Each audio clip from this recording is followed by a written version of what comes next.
Liftoff will start in T-minus 10 seconds. 10, 9, 8, 7, 6, 5, 4, 3, 2, 1. We have ignition. It's time! 15 seconds from game 7 or from championship number 6. Jordan, open, Chicago with the lead! Behind the screen, Harper got a piece of it, it comes off. The Chicago Bulls have won their 6th NBA championship. Tying run at second, 2 out, Palmero over the head of Jenks. Uribe charges, throws, out! And the White Sox have won the World Series. To the far side around the 8-yard line to Hester. Under it, and to the middle at the 15, to the 20, breaks 3 of the 25, to the 30, to the outside, 40, midfield, 40, 30 to the coast, 20, 15, Hester 5. Oh!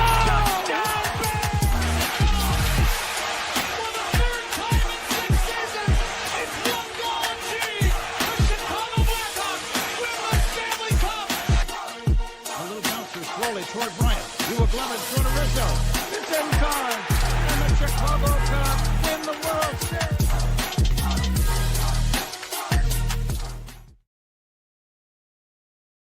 What up, what up, what up? Welcome to ShawnSierraSports on Sports Zone Chicago. I'm your boy, the SuperBack, Shawn Sierra. Thanks for tuning in. If you're watching us on Facebook Live, well, then I guess you found us on Facebook. And if you're not following us on Facebook, what? Come on, go to Facebook, type in Sports Zone Chicago, click the like button. Now you're following Sports Zone Chicago. Simple. Now, if you're watching this on our YouTube channel, excellent.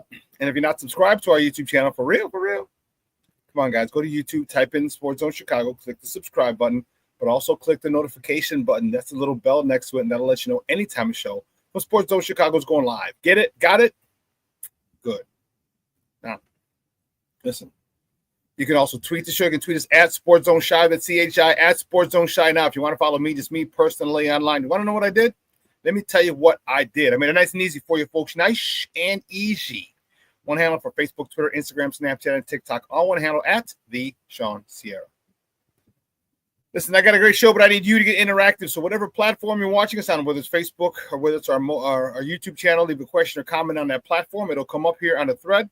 We'll put it up on the screen. We'll incorporate it into the show, and that, my peoples, is what makes this the best morning Chicago sports talk show around, and that's you.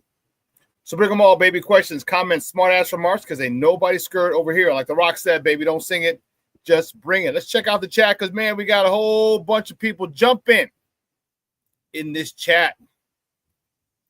My man, Armando Emeterio Lara Jr. What's up, Papa Jr.? Thanks for tuning in, babe. Baby, I appreciate you. Black Diamond. The top of the morning. No. See, there you start with your nonsense, buddy. There you start with your nonsense. Oh, que la chihuahua. Esto también. Cornelius Squalls, what up? ShawnSierraSports fans. Cubs keep rolling. Come on. Stop with the blasphemy. Don't want to hear any of that nonsense. Michelle Walls in the house. What up on a House Music Monday morning, peeps? That's what we're talking about, baby. House Music Monday. I got the speakers. Julian Jumping Breast, speaker of house music. That's what we're doing. Levette Lee's checking in. She's like, happy House Music Monday, y'all. That's what I'm talking about, Levette Lee. I'm not going to put up your next post because that's nonsense. Nonsense.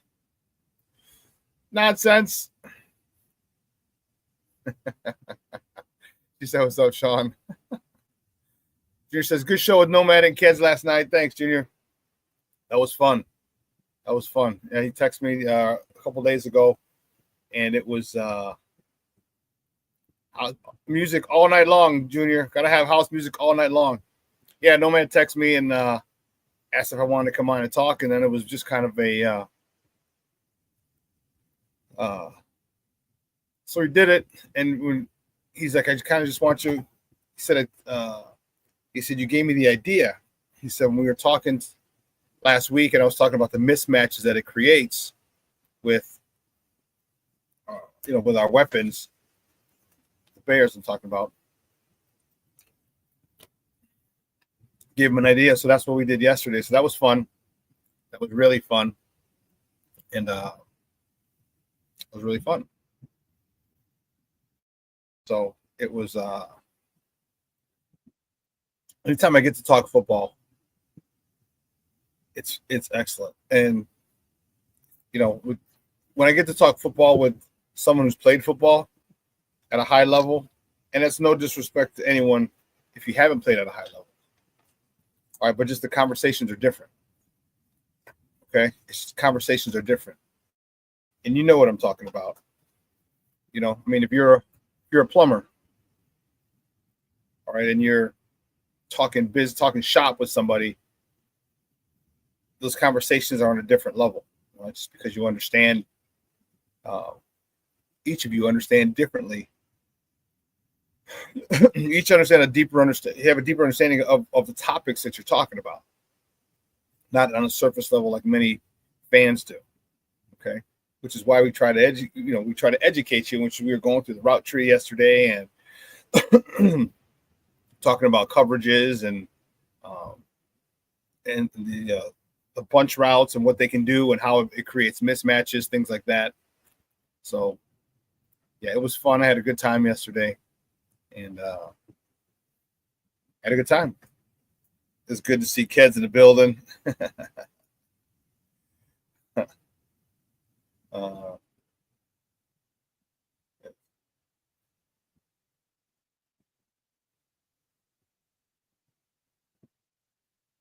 Yeah, it was good to see kids in the building.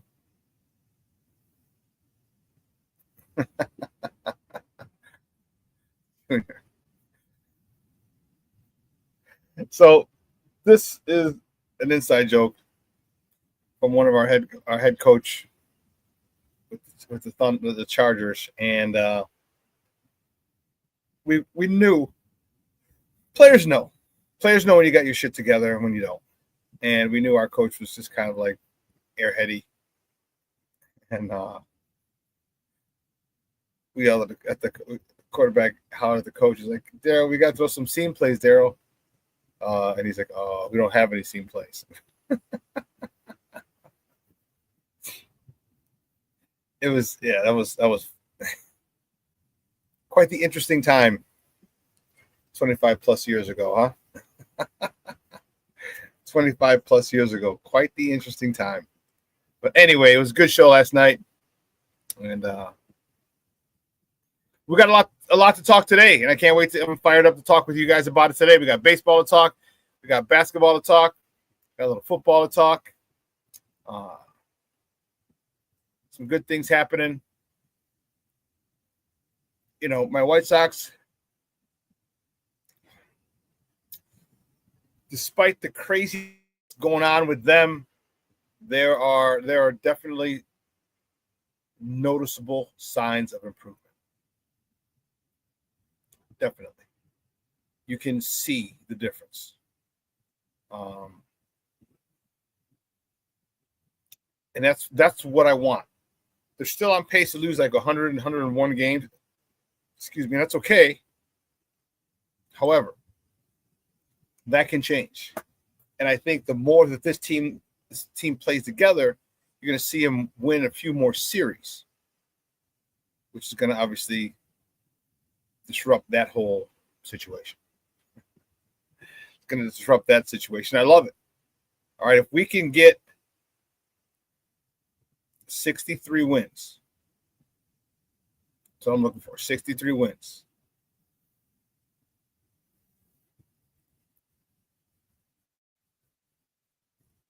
Junior said, was it you or Paul who started naming our seam plays to Daryl? That overload?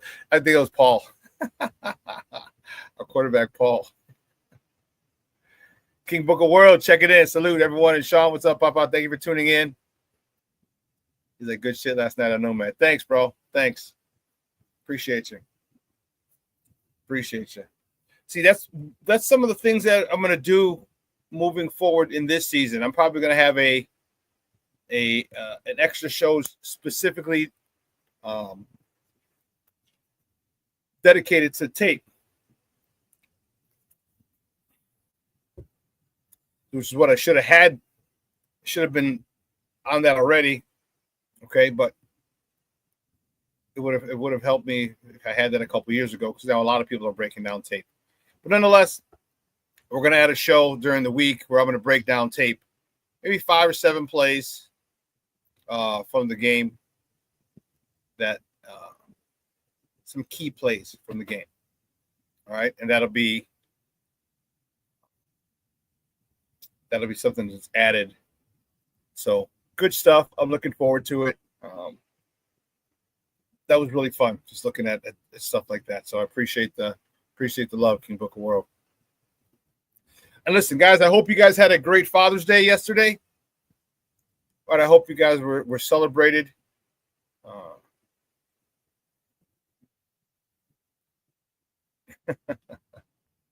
I hope you guys were celebrated properly. Okay, you know, I said it on Friday. I said, fathers are vital in the development of children. Okay, men, boys and girls. And they need to be celebrated accordingly. And I know for the most part, guys, we're just like, yeah, don't worry about it. It's, you know, not a big deal, because we're providers and we're not asking for a pat on the back. But a day that's dedicated to others is when you should accept your flowers, is when you should really take advantage of all the praise and love and think and be recognized for all the things you do. Okay. And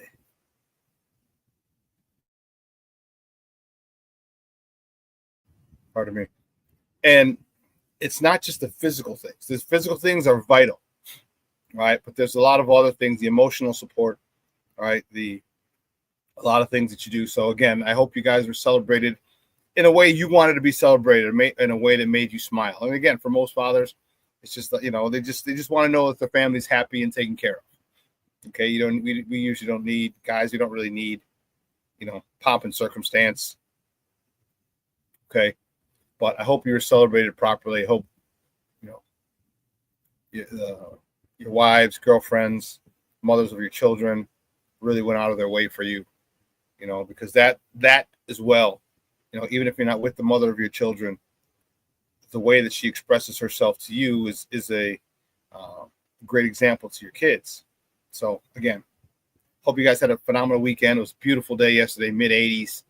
Hope you got to either barbecue or either you barbecued or went out to dinner.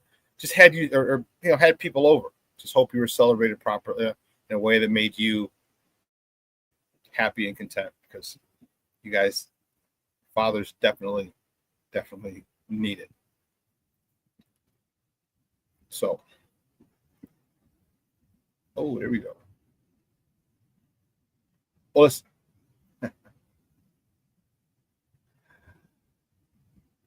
see this.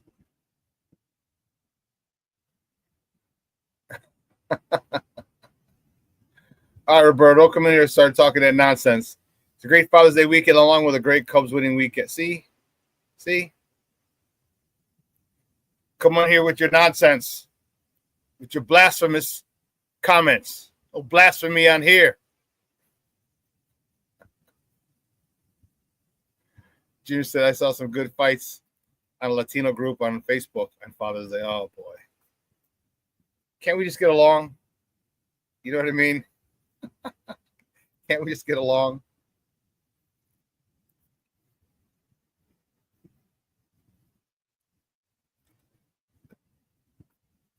They're learning, Roberto. Sox are learning. That's what they're doing. They're gaining experience. That's what they're doing. Gaining valuable experience.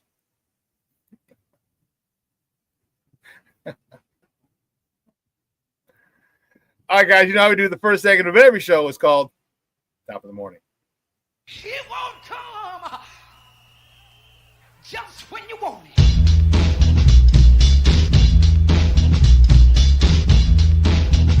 Top of the morning to you. Top of the morning to you.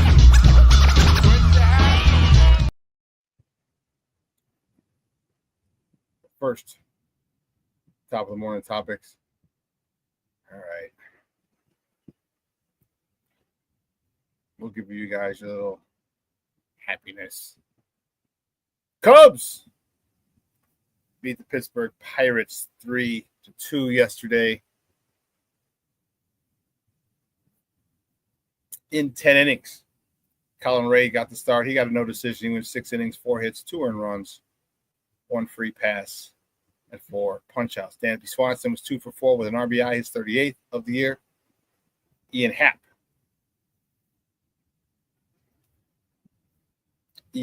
was 1 for 4 with an RBI, his 31st of the year.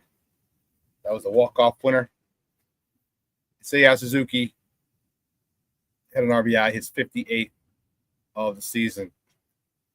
Exciting times up at Wrigley Field. All right, you boys, you guys go to extras. Ian Happ walks it off. And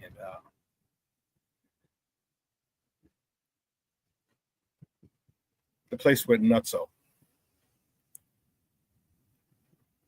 So the Cubs are doing well, as evidenced, and there's a lot of rumors, a lot of trade talk. You know, you guys need a pitching. So there's a lot of trade talk. And what I've heard was the Braves might be looking to get rid of Chris Sale. And as I said last week, that is something you should be first in line for if that situation arises. First in line. So we'll see how it plays out. Staying with the Cubs, the next top of the morning topic, the Cubs, they have a day off today, but they host the Brewers tomorrow night at Wrigley. First pitch is at 7:05 Central. You can catch that game on the Marquee Network or listen to it on their flagship station, 670 AM. The probables for that game on the bump for Milwaukee, Chad Patrick 8 with a 3.25 ERA.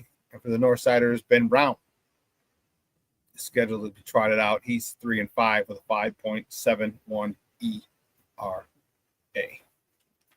All right, now it's the division. You're talking division. All right, this is a team that's directly behind you. Although you do have a 5.5 game lead, you still want to. The thing you want to do is you want to extend. You want to extend lead when you're playing. You want to beat your division opponents. All right, you want to come out of there at least 6.5 up on Milwaukee. If you win a series 2-1, you'll be 6.5 games over Milwaukee, in front of Milwaukee. If you win 3, you'll be 8.5. Okay, but you just want to win series at this particular point. If you not, just take the series.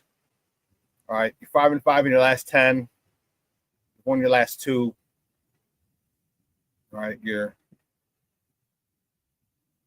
you are in a good spot. But it's a good team coming. It's a team that's in second place in your division. A team that's not, I don't think, is going anywhere.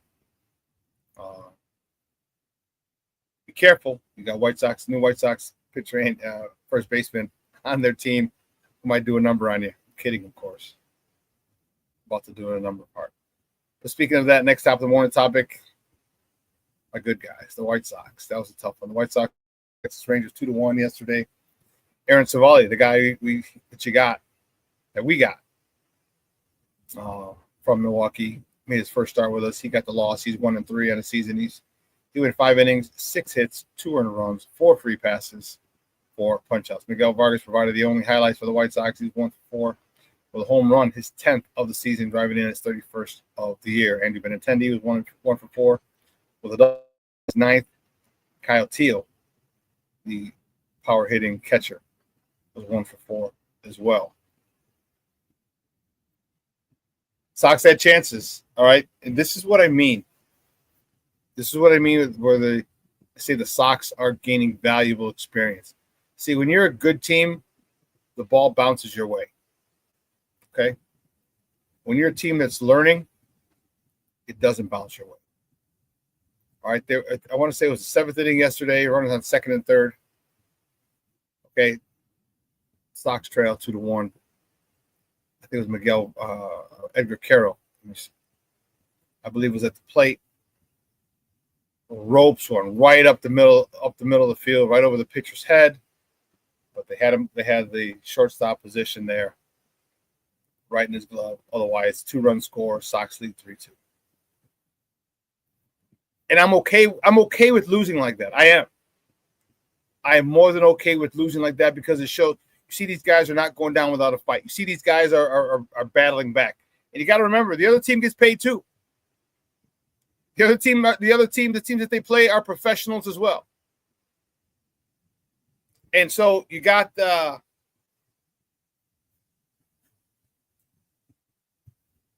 you got these guys fighting every single game. And to me, that's the most important thing. All right. And if you notice, the Sox have been keeping the games close. They've been keeping the games very, very, very close.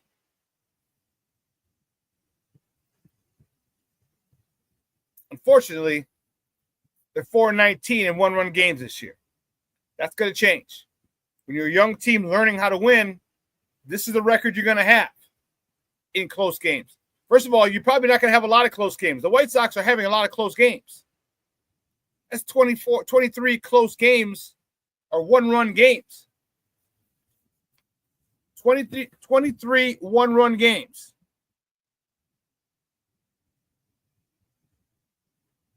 72, 23 out of 72. So about a third of their games are one run.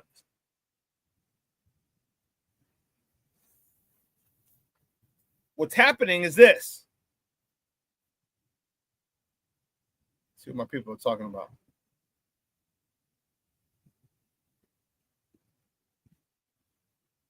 What's happening is this.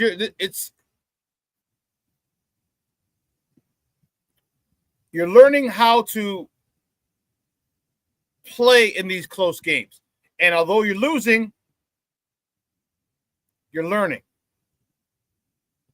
There are going to be a lot more situations where, as the season goes on, that you're going to be in close games. And when you are, you're going to be able to come out on top. It's just the law of averages. Literally just the law of averages.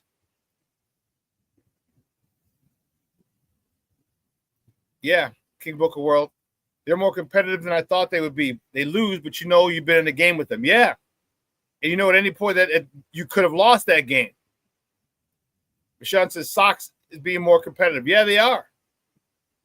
They're being much more competitive, and that as a fan is all you can ask. That's all you can ask. That's all you know what I mean? That's what you want. And I'm happy to see that because these guys are buying in. These guys are fighting every single game. And I know the record doesn't show it. I know they lost 5 in a row.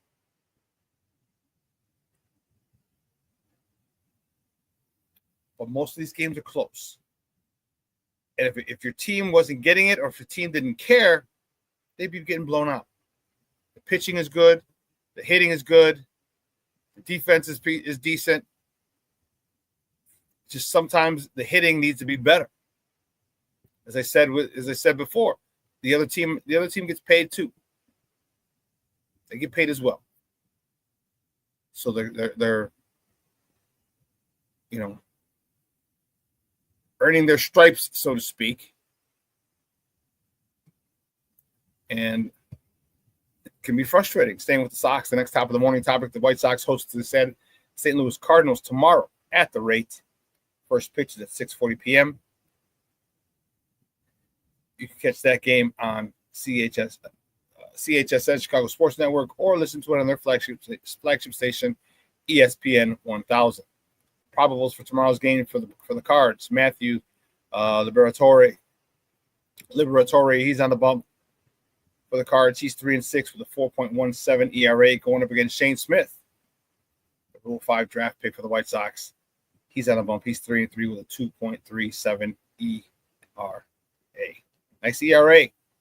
He's just been another one of those pitchers, hard luck, where he's not getting any run support the times he pitches. Right, this guy is really, really very impressive this year. I wish him well. I hope he has another good game tomorrow. And I know the Cubs, you'll be rooting for us. Oh, the Cardinals are 37-35, a little bit over 500. They're 7 games back. I know you want us to beat them because they're in your division and you just don't like the Cardinals. there's a lot of hatred there. And I get it. That's cool. That's cool. But listen, here's what we're going to do.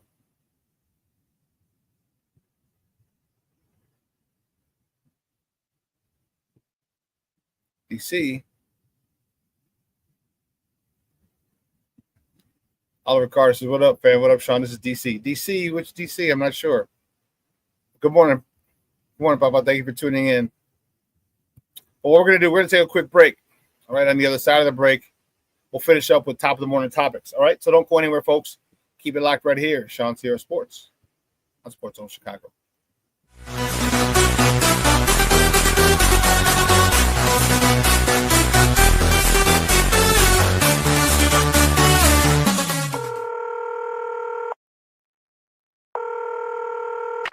911, operator 901. Where's the emergency? 127 Brymere. Okay, what's going on there? I'd like to order a pizza for delivery. Ma'am, you've reached 911. This is an emergency line. Large with half pepperoni, half mushrooms. You know you've called 911. This is an emergency Do you line. know how long it'll be? Okay, ma'am, is everything okay over there? Do you have an emergency or not? Yes. And you're unable to talk because... Right. Okay, is there someone in the room with you? Just say yes or no. Yes. Okay, it looks like I have an officer about a mile from your location. Are there any weapons in your house? No. Can you stay on the phone with me? No. See you soon. Thank you.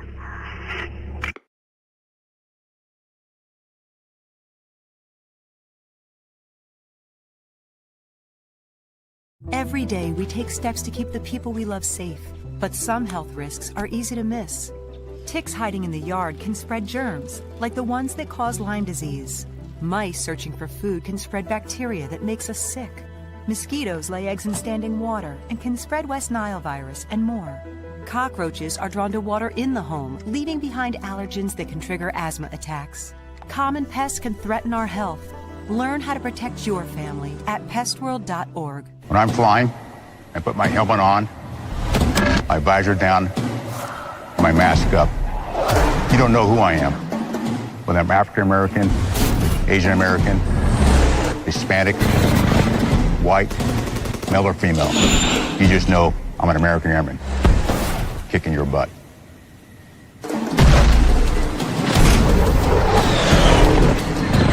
I'm General C.Q. Brown Jr. Come join us. No, I don't know though. I'm scared. You're so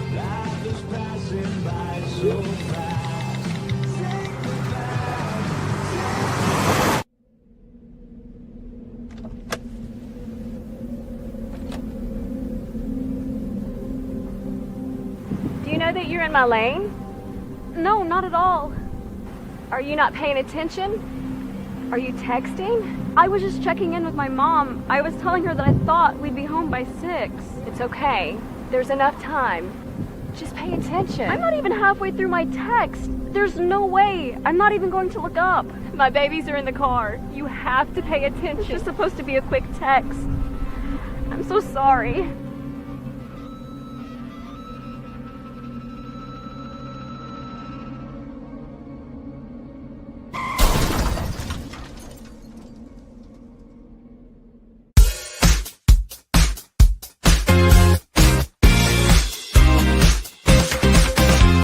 For Seiya Suzuki, and that'll score a run. And a great play by Gonzalez to get the out. It is a 2-1 game. Run scores, but man, didn't. Now Dansby Swanson. The other way, base hit, right field. Push around third. Dansby RBI single. We're tied up. 2-2. The Cubs answer right back. Dansby gets this little slider down and away, and after the fastball away, goes with this ball. Yeah, Frazier at second. Liner, caught by Nico.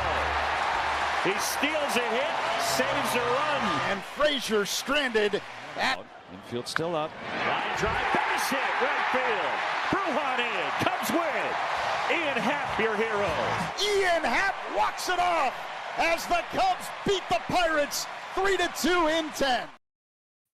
Welcome back to Shawn Sierra Sports and Sports Zone Chicago. Those clips courtesy of the Marquee Network. Those are your Northsiders. Oh, DC. Okay, my bad, Papa.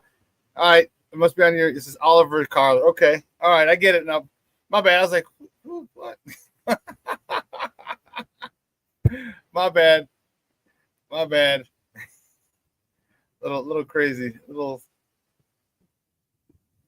Pardon me. Little nonsense. Papa.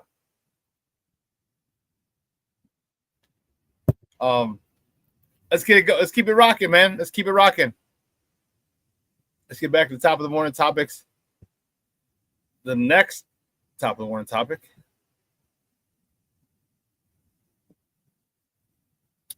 Scott.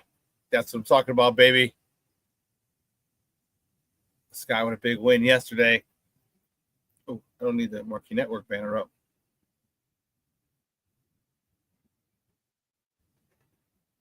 There. Sky with a big win yesterday over the Connecticut Sun. Man, that was one heck of a game. Angel Reese. I'll tell you what, she's loving that villain role. All right. She had a triple-double yesterday, 11 points, 13 rebounds, 11 assists. Camila Cardoso, King Booker World, your girl, your future ex-wife, 10.7 rebounds. Haley Van Lith, man, she stepped up big time with a team-high 16 points and 5 rebounds as Vandersloot went down a couple of days ago with a torn ACL last week. Haley Van Lith's time was going to increase. Well, guess what? She looked more than ready to handle that smoke. And I'll tell you what. I like it. Rick, you are a damn fool, Papa. This is morning all. Can't talk much. I'll do Mexican things. Cutting grass. You're a fool, baby. Better edge it too, baby. You better edge it. Michelle Wallace's Angel balling yesterday.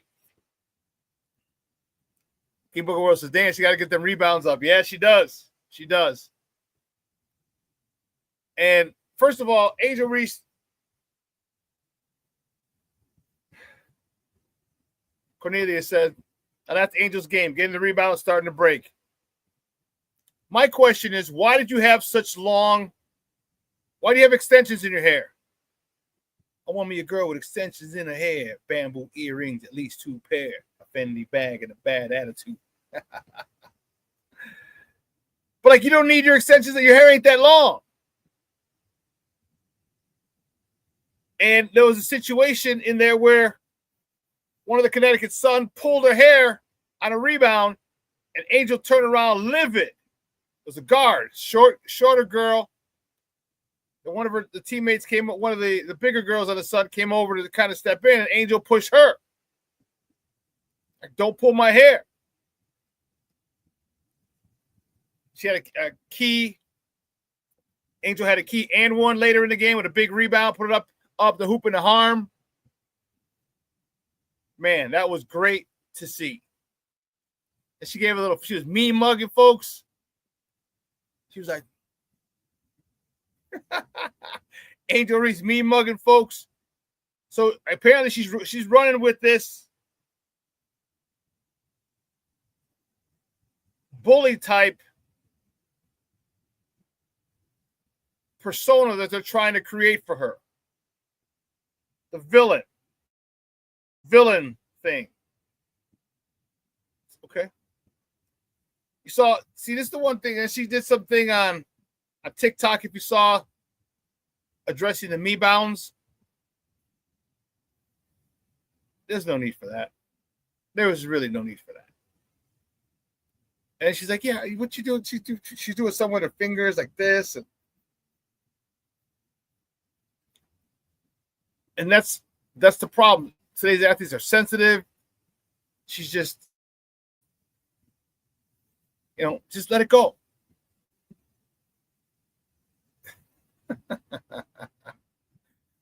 Oh, girl was just checking to see if it was her hair. And her told she still has a receipt.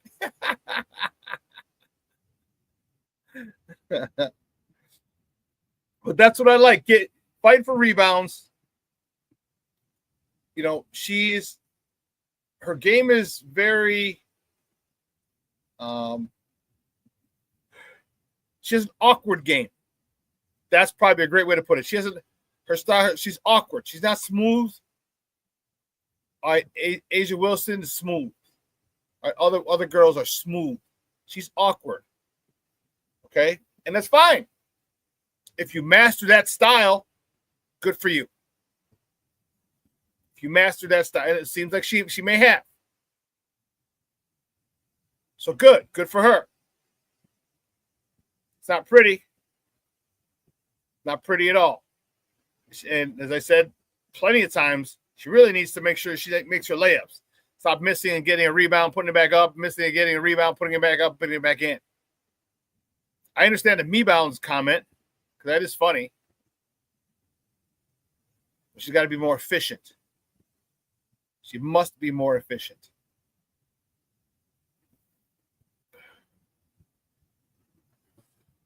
Staying with the Sky tomorrow.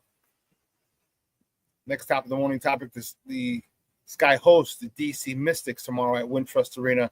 Tip-off is at 7 p.m. Central. I don't believe it's on. It's going to be on, pardon me.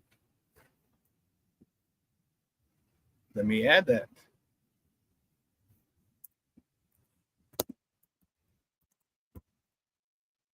There you go. Tip-off is at 7 p.m. Central. You can catch that on on Channel 26 here in Chicago. It's a local broadcast. Very nice. Glad to hear it. It's good. I see.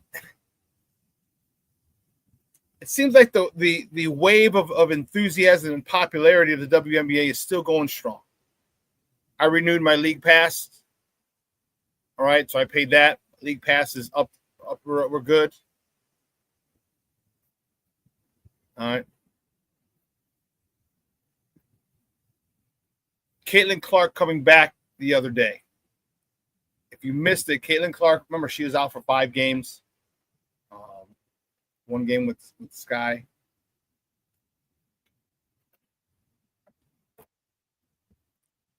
Comes back against the undefeated defending champs. New York Liberty was 9-0 going into that game. Caitlin Clark drops 32 in an upset win. It seems like the popularity of this sport is still there, which I think is awesome. It needs to be. Okay, I'm happy. It's great to see a lot of these games getting flexed or pushed, changed to bigger venues. All right, it's great to see that Ion Television just re-upped. They got a new TV deal with Ion. Or maybe just extended the deal. I'm not sure. They're waiting to get a bigger deal. And, you know, you got more stars coming in. You got Hannah Hidalgo. You have Juju. They're coming in the next couple of years. They're going to be at this level. All right, we just need more and more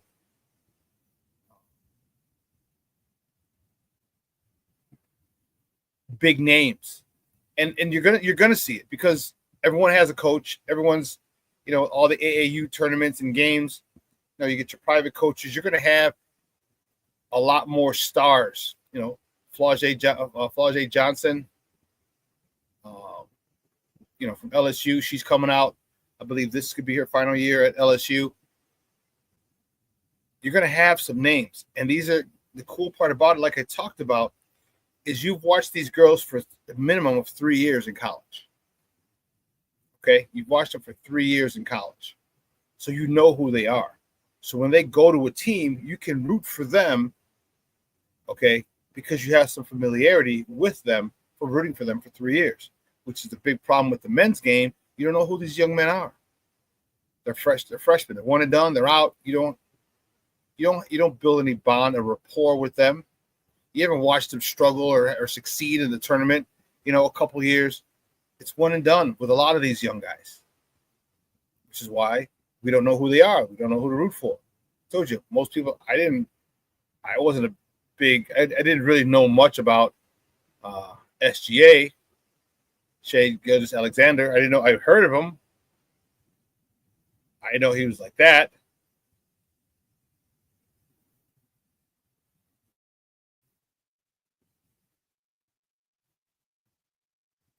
Booker Will says people just need to accept that Caitlin Clark is the boss of the league. She is as advertised and more. She's as advertised and more. I mean, she came up in, what do they say, in 91 game seconds. She had three 25-plus foot threes.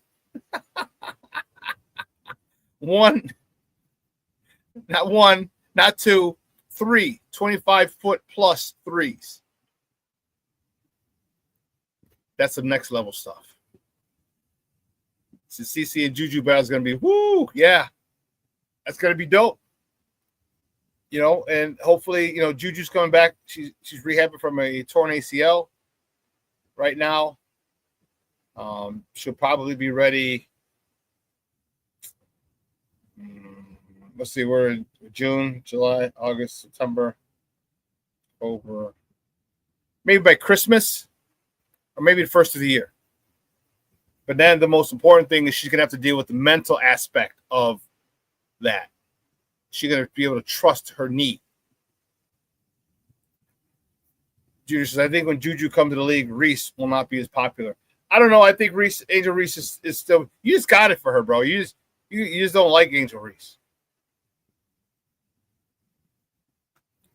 Angel Reese is still going to be popular because she's tall. She's tall. She's pretty. She's got a lot going for her. All right. She's at the Met Gala. All right. She's got a calendar out, photo shoots.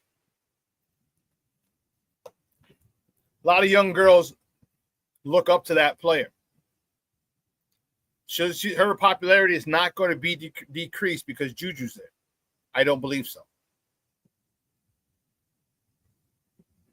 I don't believe so.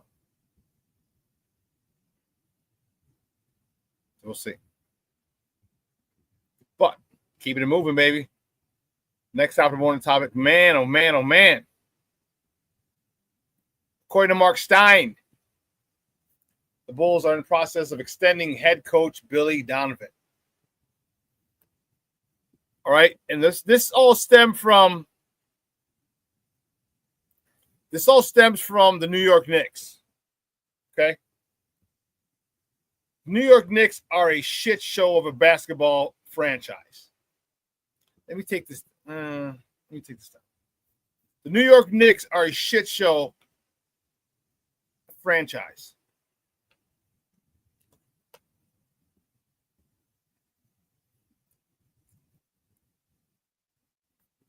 Kevin Lauder was on the Smoke Fellows. He's on Saturdays, 11 to 1.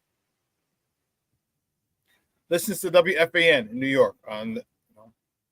He streams it because he's a fan of the Giants, the New York Football Giants.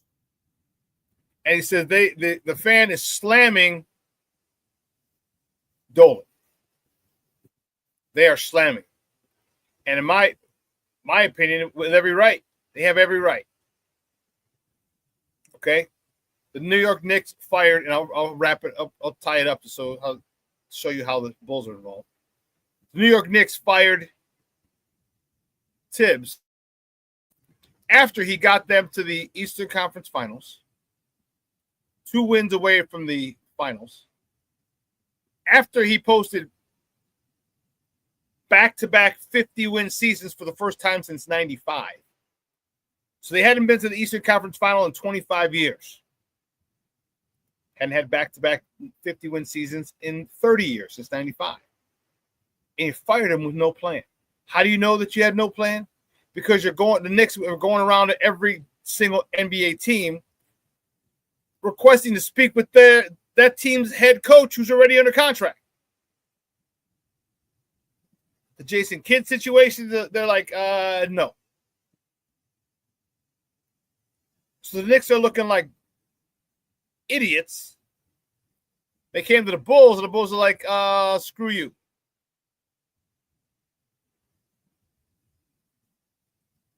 So the Bulls have decided to extend Billy Donovan. Hey, you know what? I know you're from Long Island, Strong Island. And it might be an appealing place to go coach. We like what you're doing here. just to sweeten the pot a little bit, we'll give you an extension.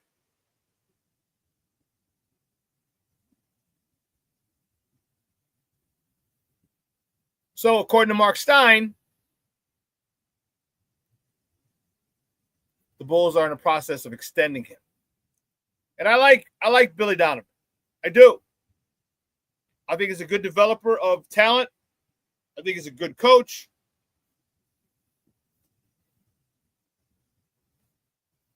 I like the effort he gets from his players. He finally got them. He finally got the athletes.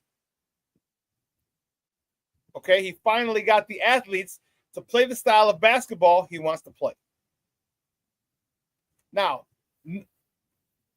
I am not saying he's anywhere near being done with this roster. Not saying that at all. But he got a good influx of talent that fits the style of basketball he wants to play. He's got a good influx of talent. Josh Giddey.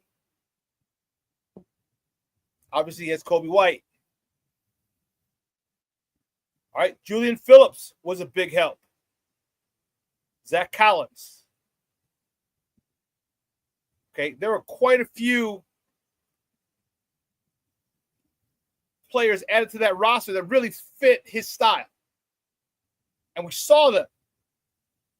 Believe you me, we saw them when they should have been tanking for the Cooper Flag sweepstakes. We saw them winning games.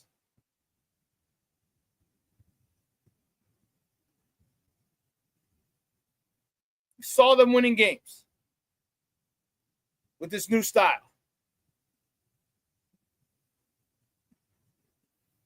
Now add more talent. Now the Bulls are getting the 12th pick. NBA draft is 9 days away, I believe. Bulls have the 12th overall pick. They need to continue adding to that young roster while developing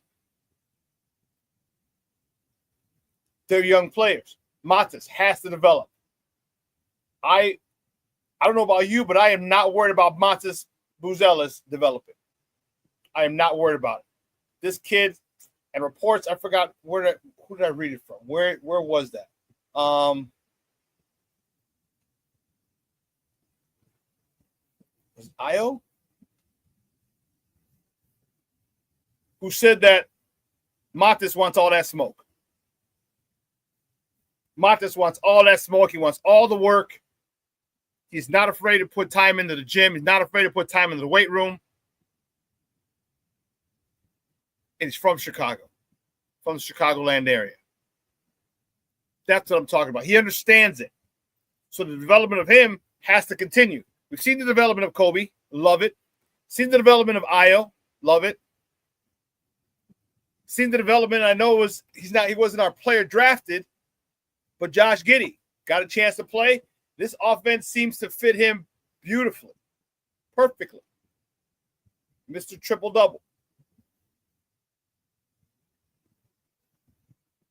All right, you got Smith, you got Collins, you got a lot of pieces. Continue to add, continue to develop. A lot of people didn't like Billy. A lot of people in this chat don't like Billy. But the development is there for many of these players. DC says, what kind of players do you think Billy Donovan needs? First and foremost, he needs a rim protector. First and foremost. I think a very, very, very, very 1B would be another dead-eye three-point shooter, a 3-and-D guy. That's what I think. Give me somebody who protects the rim, runs the court. Another eye, give me a guy who's a dead-eye three-point shooter. So when Josh Giddey gets in the hole, he can look to the corner, find my man, splash.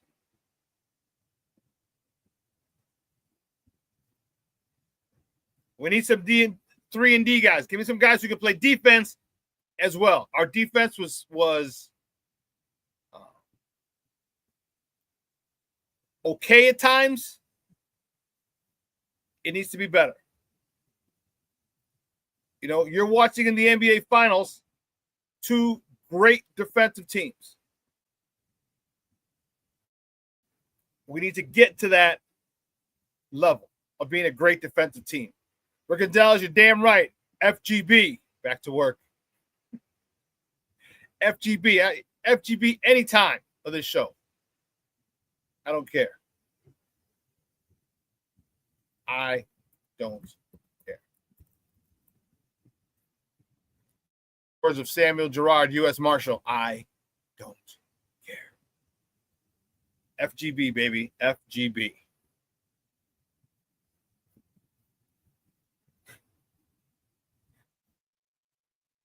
Junior. FGB. So they're in a spot right now where they're in a critical spot. Can they get out of basketball purgatory? Can they get up into the playoffs instead of dealing with the play-in? To me, that's the most important thing. Become perennial playoff contenders. And not just, we make the playoff. I want to get to the Eastern Conference semis and the Eastern Conference finals on a regular basis. I want that to be the standard. We don't have a superstar yet. We might have one in the making. But as of right now, we don't have a superstar. Matas could be that superstar. Could be. Got to continue to hit the weight room. His mindset has to continue to develop. I love it where it is now. You just got to get stronger. And now who are we going to add with the 12th pick? I don't know.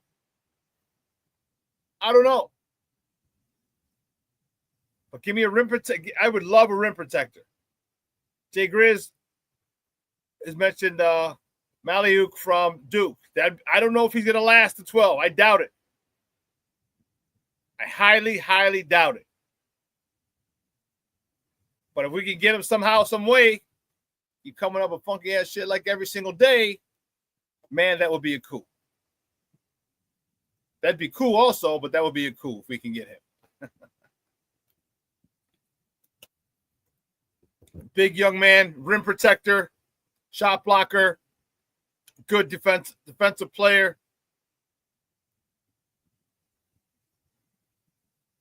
Can run up and down the court. To add to this, yes, I'd love it. I'd love someone like that.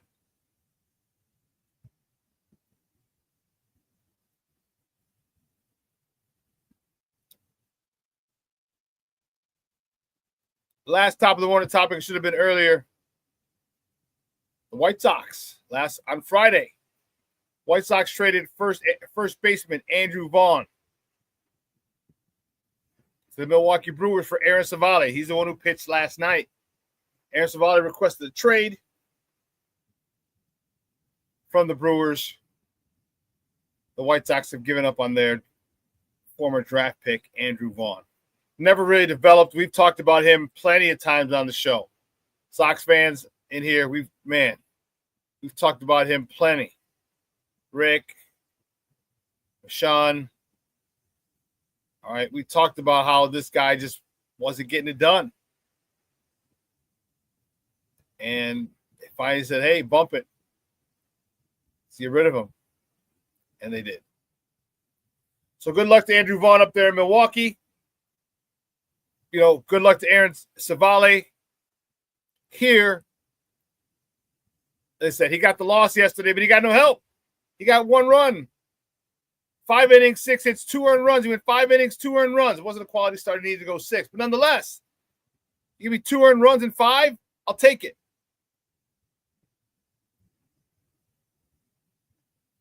So the Sox needed to manufacture a run. Again, they had chances, just came up short. Again, good luck to Andrew Vaughn up in Milwaukee and wherever the rest of his career takes him. It just unfortunately did not work out here for us. So we're going to take another break. On the other side of the break, we're going to welcome my man. Nomad's going to join me. We're going to have kind of a continuation of yesterday. We're going to talk a little Bears. I'm looking forward to it. So keep it locked right here, folks. Shawn Sierra Sports on Sports Zone Chicago. Hey, it's your boy, the SuperBack, Shawn Sierra, and be sure to follow Sports Zone Chicago on all social media platforms, on Facebook, Instagram, and our Roku channel. You can find us at Sports Zone Chicago, and on Twitter, we are at Sports Zone Shy. Also, be sure to download our mobile app so you can take Sports Zone Chicago with you on the go.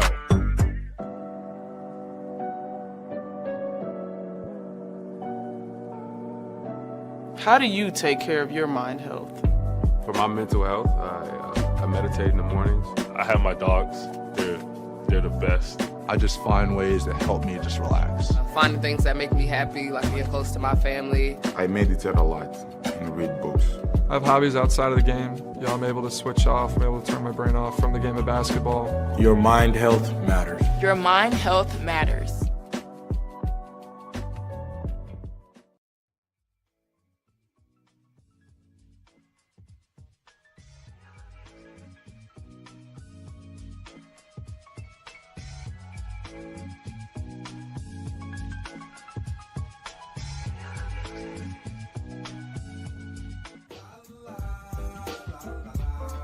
It's a romance sport.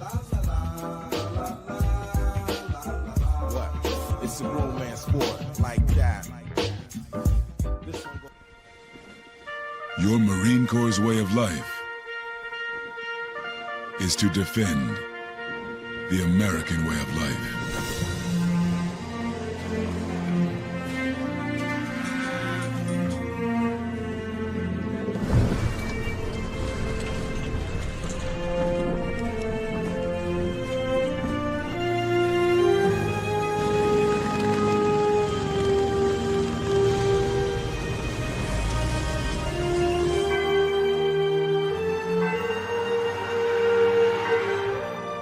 Every day,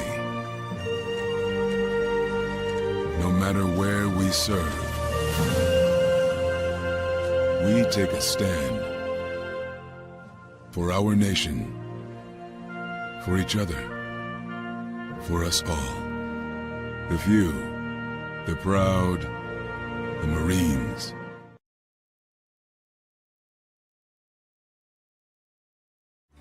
Everybody in a work zone is someone's somebody. This is my mom. She works for KDOT. This is my dad. This is my mom. This is my daddy. This is my sister. This is my daddy. This is my son, Scott. He was killed while working in a highway work zone. When you drive through a work zone, drive like a life depends on it. Because it does.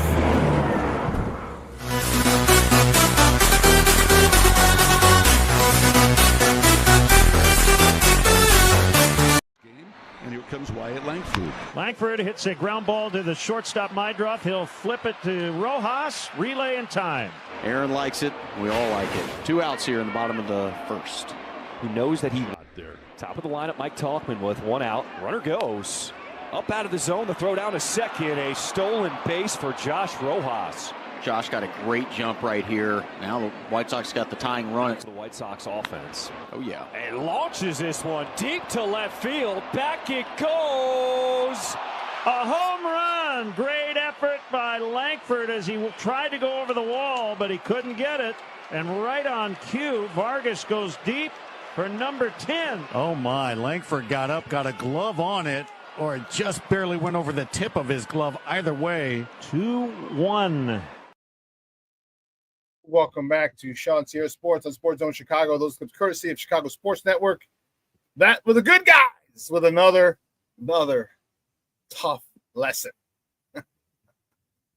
Another tough lesson for the good guys in yesterday's game. Down, is it the ballpark in Arlington? I don't know. I don't even know. But anyway, another tough loss for the boys. That was.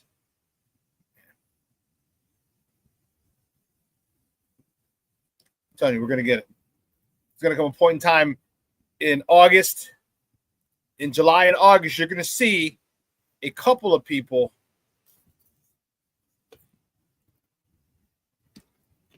stepping up big time, coming through.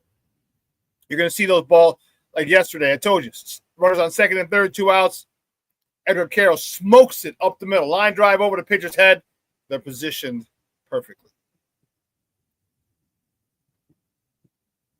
come late July, August, those baseballs are going to find a hole. They're going to find a gap and get through to the outfield. They will.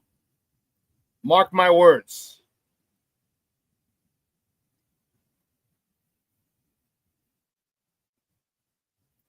Yeah, Michelle Wall is another major bust. He's talking about the Andrew Vaughn situation. Yeah. Yeah. Remember, he was one of the guys that, Chris Getz was in charge of developing. So I don't know. I'll have to, let me see. I'll do it right now just because I'm crazy about it. Who's the White Sox director of player development? Here we go.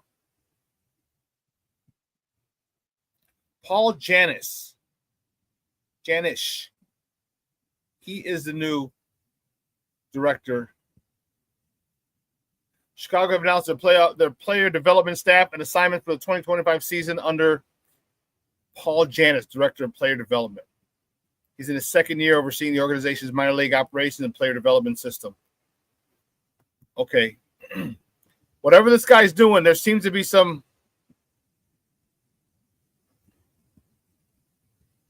Black Diamond says, as long as Jerry's the owner, I'm not taking y'all seriously.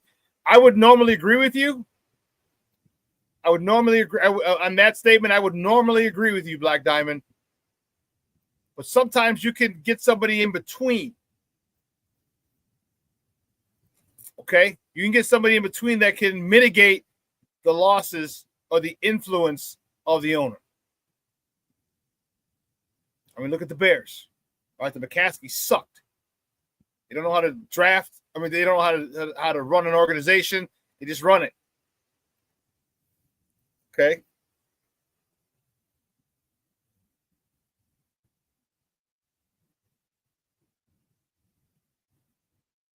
But when you get your general manager like the Bears did, and he had some hiccups, but he made the great trade.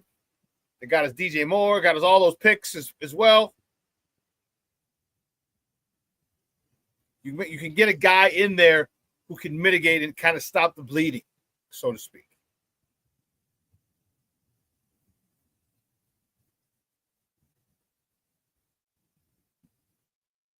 So, but anyway, my guest today, man,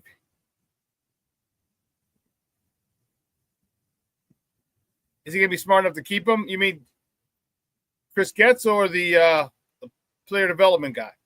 See, the one thing about the White Sox, Black Diamond, is they are loyal to a fault, to a damn fault. If you get hired by the White Sox, by the Bulls, you're there for 20 years at least. At least. You got a good run for 20 years. You got a good run for 20 years. So I don't know about smart enough to keep him. Let me just say that I think it's going to be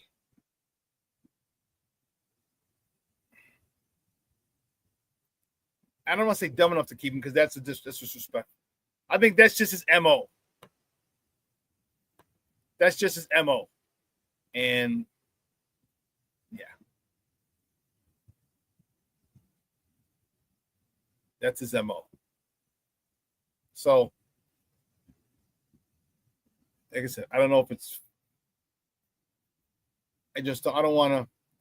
Well, whoever he is, I'm telling you, I'm liking what he's doing with these young guys. Here's the one thing that I see that's really, really got me excited. No Diddy.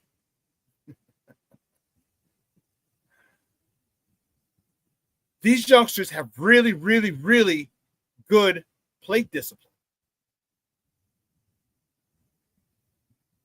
All right. They have really, really good plate discipline. And that's uncommon. And we're talking power hitters like Teal, even Quero.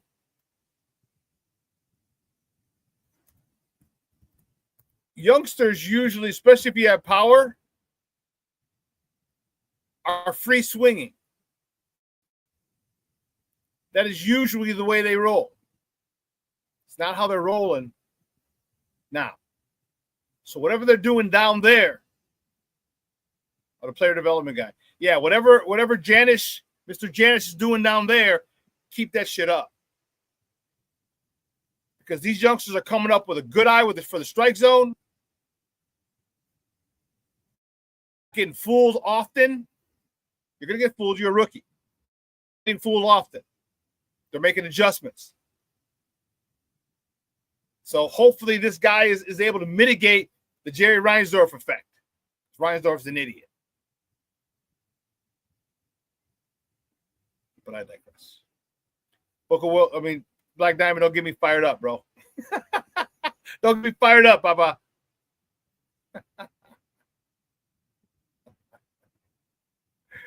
Anyway, listen. My guest, we had such a good conversation yesterday. We figured we're going to kind of keep it going a little today. I'm looking forward to it. There's a lot to talk, and there's a lot of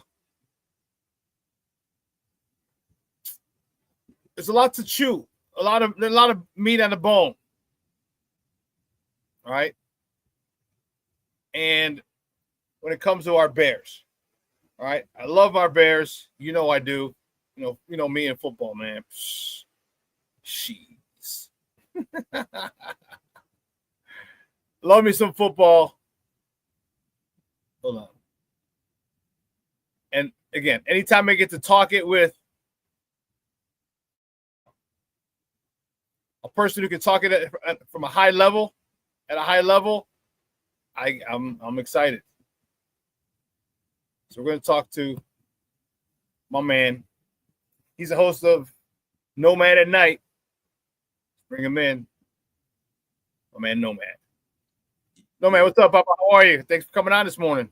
Yo, sports owners. What's up? Good morning to everybody, man. Glad to be here, Shawn. Glad to have you. Man, we had such a good conversation last night. A couple of people mentioned it in the chat, and I felt it was a great conversation. It was great football talk. It was was it fun to, and I was telling my people, I'm like, it's fun when you get to talk people who understand football at a higher level. And I said, because when you're at work, when you talk to people who understand, your job and whatever things that you do at a higher level, you can talk. The conversation is just different. And I said, and yesterday was one of those days where it was just great football talk, and that was awesome. It was. Michonne's like, yo, Nomad, King Booker World checking in again. He's like, Nomad and his BI. What up, everybody, man? What up? Good morning, man. I'm I got to get up and start doing this more, man, because I realized at some point in my life and stop running away from it. I don't know. I don't think it's insomnia. I found out I'm way more creative at night for whatever reason. Something turns on in me, and where that benefits us is you can get creative with show plans, show designs, and what we're doing right now, trying to get this website up and rolling. When Kids gets done with that, is the creative concepts, there's some fresh custom designs that I've been making in the middle of the night when everybody's asleep. They're gonna be so dope when people see them, stuff with t-shirts, sweatshirts, hoodies, all that kind of stuff. Some of these custom designs, because the Bears merchandise is so damn expensive. I feel like, okay, I can put some stuff on the board and some affordable stuff for people that's Bears related, but doesn't have, their logo. You can't put their logo on the stuff, right, but they'll know what it is when they see it. But it's some dope stuff, man. But that's what happens to me in the middle of the night. I get super duper creative, and ain't no need in me trying to put that fire out. Just let it be. But it's fun to get up in the morning sometimes, especially when I can talk to somebody like you that know that ball like I do. It's fun to do that, man. We had a good time doing that last night, and we could have went on for a couple of hours. Man, who are you telling? Telling you, man, it's fun. And that's the thing is like, you get, and that's the cool part is like people who haven't played football, they're thirsty for it. They're thirsty for this type of deep insight because they don't know. You know, and that's something, and you got to applaud fans who want to learn more so they can look at the game different. So you and I look at the game differently. Like people who play the game, we look at it completely different than fans. Oh, yeah. You know, and so other fans are like, okay, well, I want to look at it that way so I can see what you guys see, because how come I disagree with a lot of things you say? Because you look at things differently the way we do. So you look at it at the surface level, we look at it at the substance. We look at it, you know, from the inside out is how we look at it. Oh, yeah. And other people don't know how to do it. So when we give them insight like yesterday, and that's why yesterday was, man, that was good stuff. And, you know, it's good to educate them because, one, it builds the rapport between, you know, us and our people. But again, it also educates them so they become smarter fans. So they're not just, you know, because believe me, we have enough, you know, meathead fans like, oh, fire him because he sucks. Oh, why? Yeah. He sucks because he sucks. Okay, buddy. Yeah. You gotta. So what I know, and I know that you know, is we have one thing I can tell you for sure is the people that support both of these channels, between mine and yours. I know there's some really nuanced football people in that chat, but I know they're in a certain place, but there's a spectrum of them that don't really understand football to a certain level. They watch the game and they're just fans of the game. And what I try to do my best to, it's almost like, you know, this is basically football one-on-one. You don't want to go to the 401 level with everybody because they don't see it that way because that's just the way it is. And so when you break it down in a way that we did it last night, it simplifies it so that, okay, when you hear people talking about, okay, you got to learn a route tree, or we're going to be running condensed bunch formations and stuff. A lot of players are going to come out of that.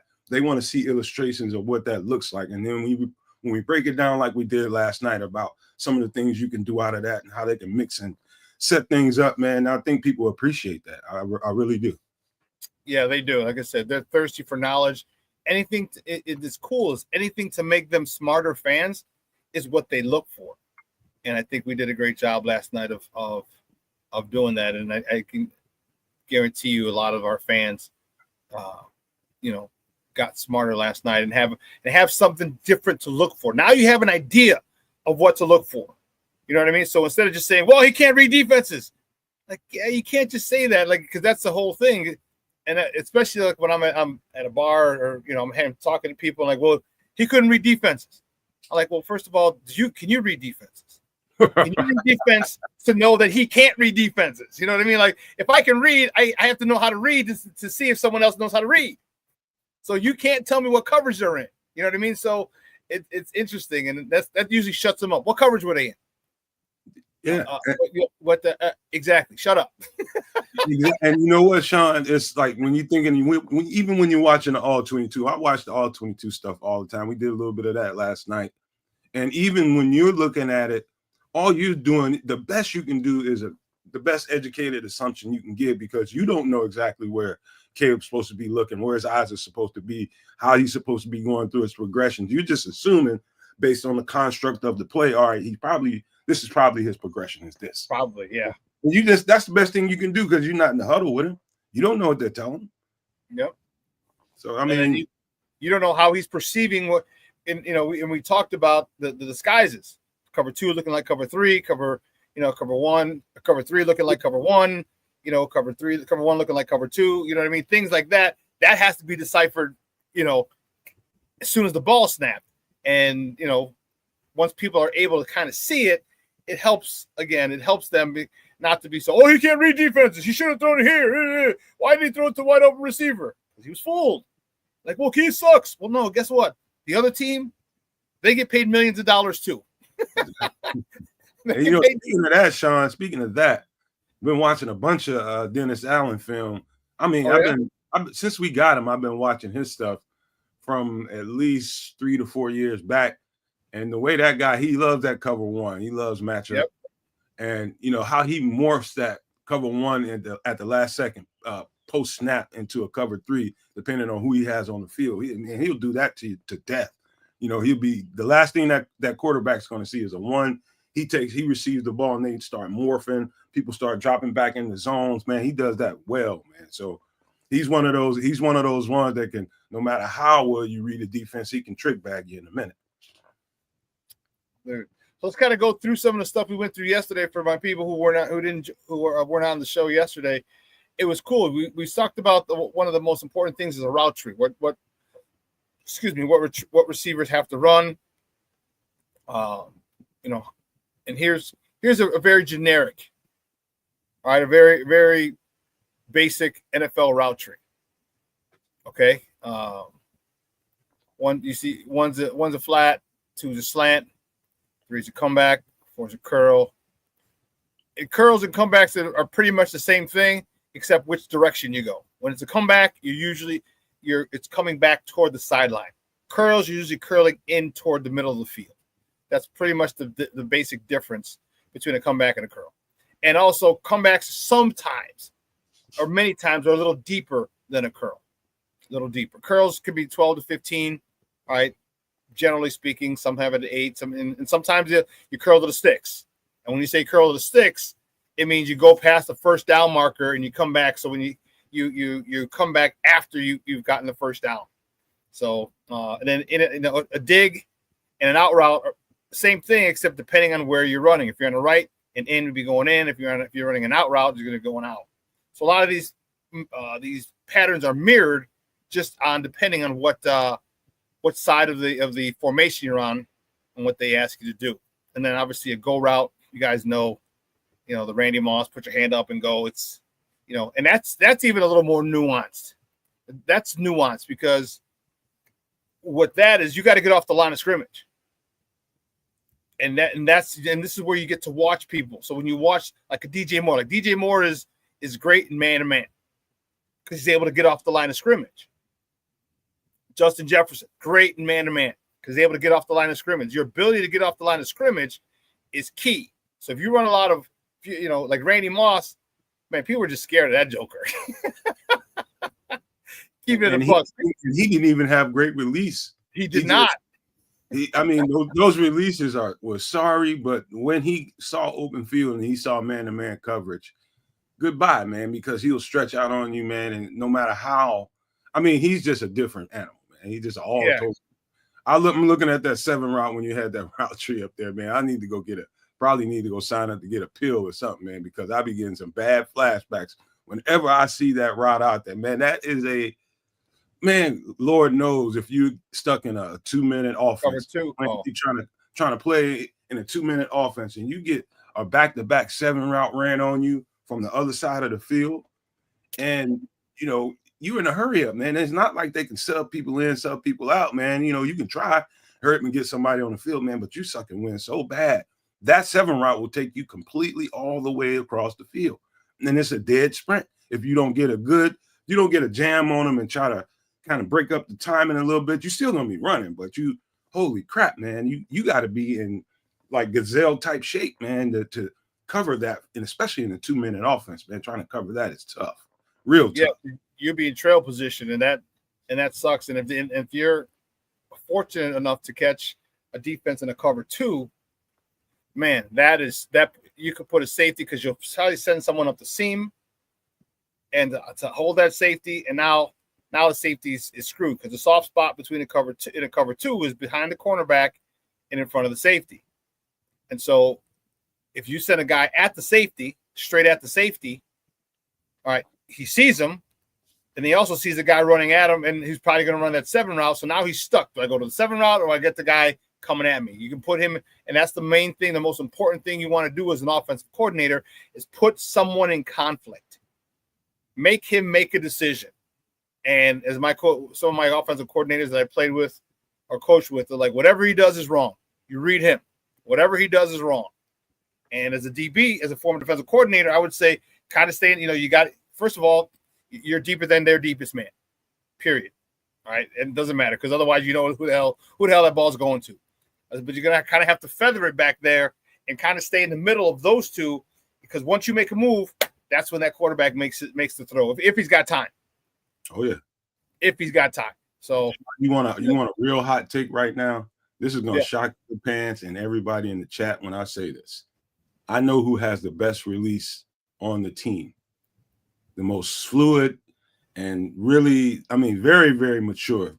You're not going to believe this. You're going to be thinking DJ Moore. You're going to be thinking Rome Nope. It's a UDFA. UDFA from TCU, dude by the name of J.P. Richardson. And people better pay close attention to that cat in camp. I'm telling you right now, he ain't the fastest. Physically, he's probably on the lower rung of any of the athleticism any football player has in the league right now. But what he does is Julian Edelman-like, man. Really? Yes, man. His game is so mature, and it all starts with his releases. He really knows how to function. To me, I think a slot receiver, I think that's it is a profession. But the really, really good ones know how to work that 15-yard area out and in. 0 to 15 yards, you can really work a zone. You can really give a slot corner problems out of the slot because of your releases. He's a real jitterbug, Shawn, and he's got very, very his hands are great. And so I'm telling you right now, he is going to, depending on how this thing plays out with Luther Burden, if Luther Burden holds out, I'm telling you, we're going to be fine. This young cat can play, man. I'm telling you, his game is super duper mature, and it reminds me of Edelman, other little jitterbug slot receivers they had in New England, man. He is really, really good off that ball, man. I'm telling you. What was his name again? J.P. Richardson out of TCU. J.P. Richardson. Does he have a good ability to find the soft spots and sit in the zone as well, too? It's almost like he's tailor-made to do it, man. He is really good at that, finding that cushion in that zone and making himself available for the quarterback. Right. Really, really good at that stuff, man. Really good. That's an art, and that'll get you on the field. That'll get you playing time because you don't have to be the fastest guy. We're not asking the slot receiver to run a 4.2. You're not. What you're asking the slot receiver, the guy, one, is to be your first down guy. All right? If you can be my first down guy and I go to you, basically like an out like a tight end. But if you have other skills like I'm on Ross A. Brown, that's even better. It's buttermilk icing on the cake. Right. If you can be that. But if you can find those soft spots and you keep that defense on, you keep extending drives because it was 3rd and 8 and you got 8.5, man, that defense gets frustrated.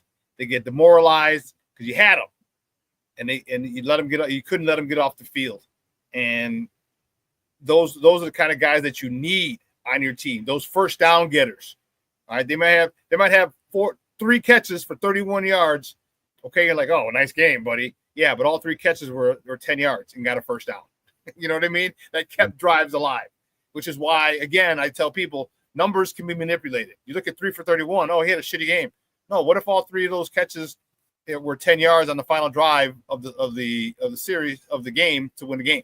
You know what I mean? So this is why we really love educating our fans, because you look at the game differently. You know what? And people ask this all the time. What's up with Tyler Scott? No, man. What's happening with Tyler Scott?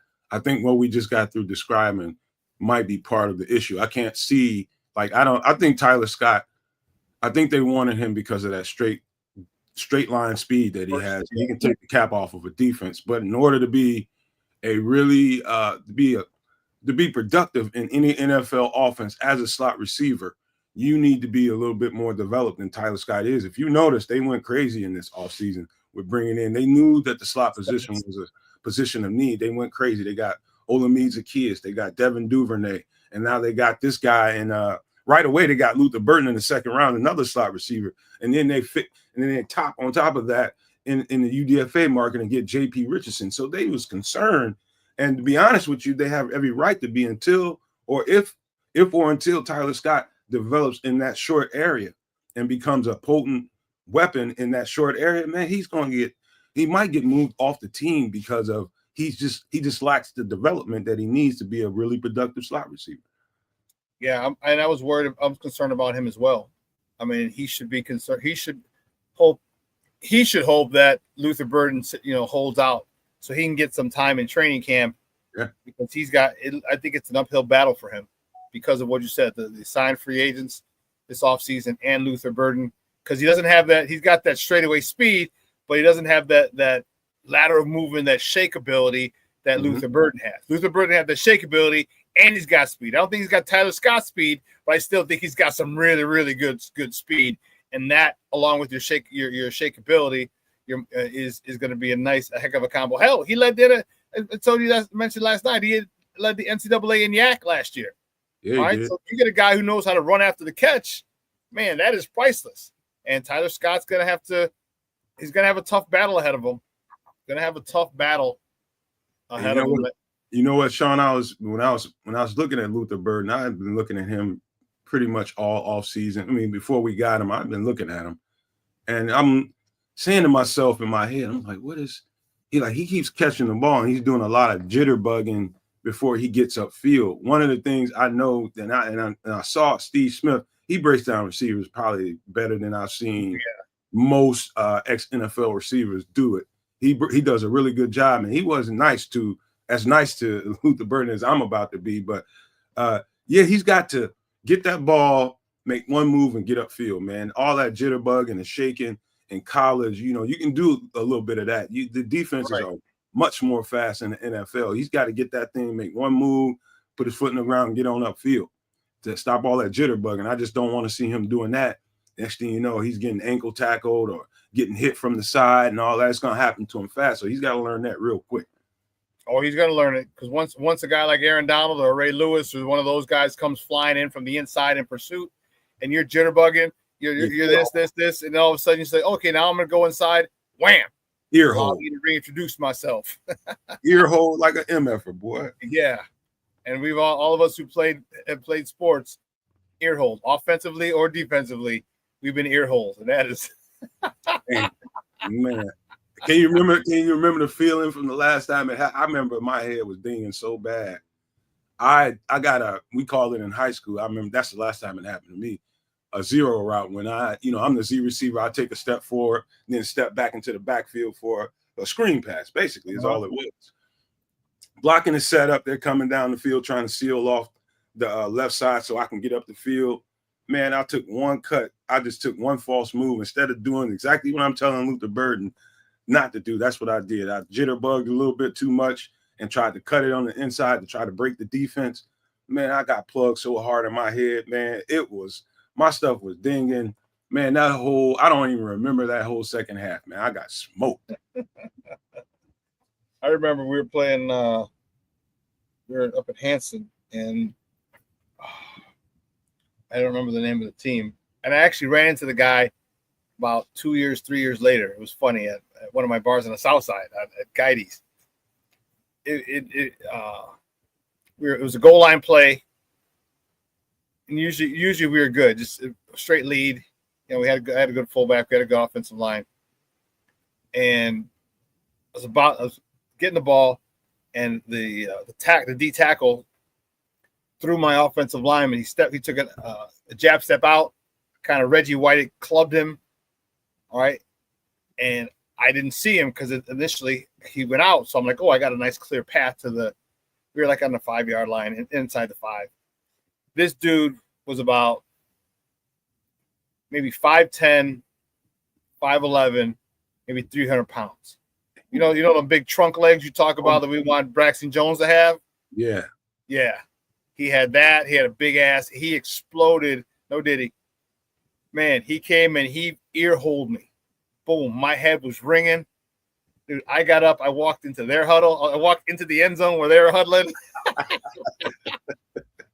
And then I realized, like, oh, shit, it's all the other team's colors. And I just kind of stood up a little, turned around, and walked back, and I was like, run something else. Give me a second. You don't remember nobody saying, hey, man, get your ass out of here. Yeah. I was like, give me a second, man. I'm like, I can't carry the ball this play. So, yeah, I hear that. One of the other things we talked about was this formation right here. We talked about the condensed bunch. So if you look at this, and Nomad just put names up there. I mean, it could be Romadunze in there instead of Komet, okay, or Komet could be where Loveland's at.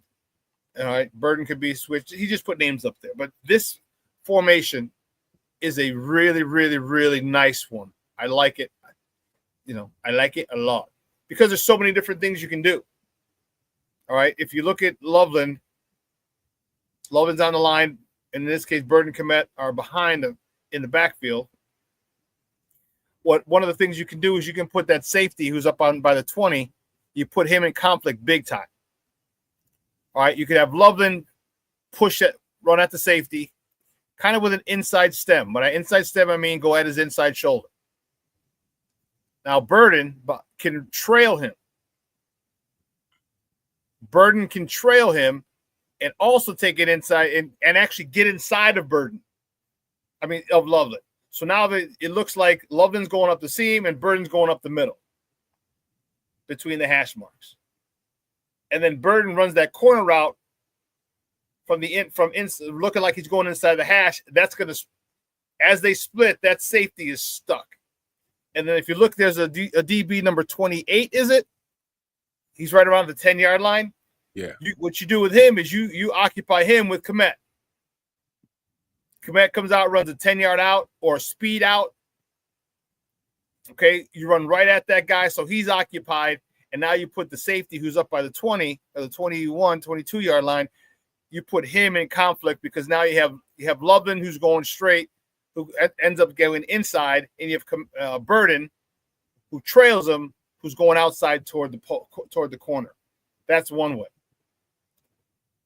You got DJ Moore at the bottom of the screen. Okay. You can have DJ Moore. You got a quick slant right there. The linebacker is over the center, so he's not over the guard, so that he won't be in the passing lane.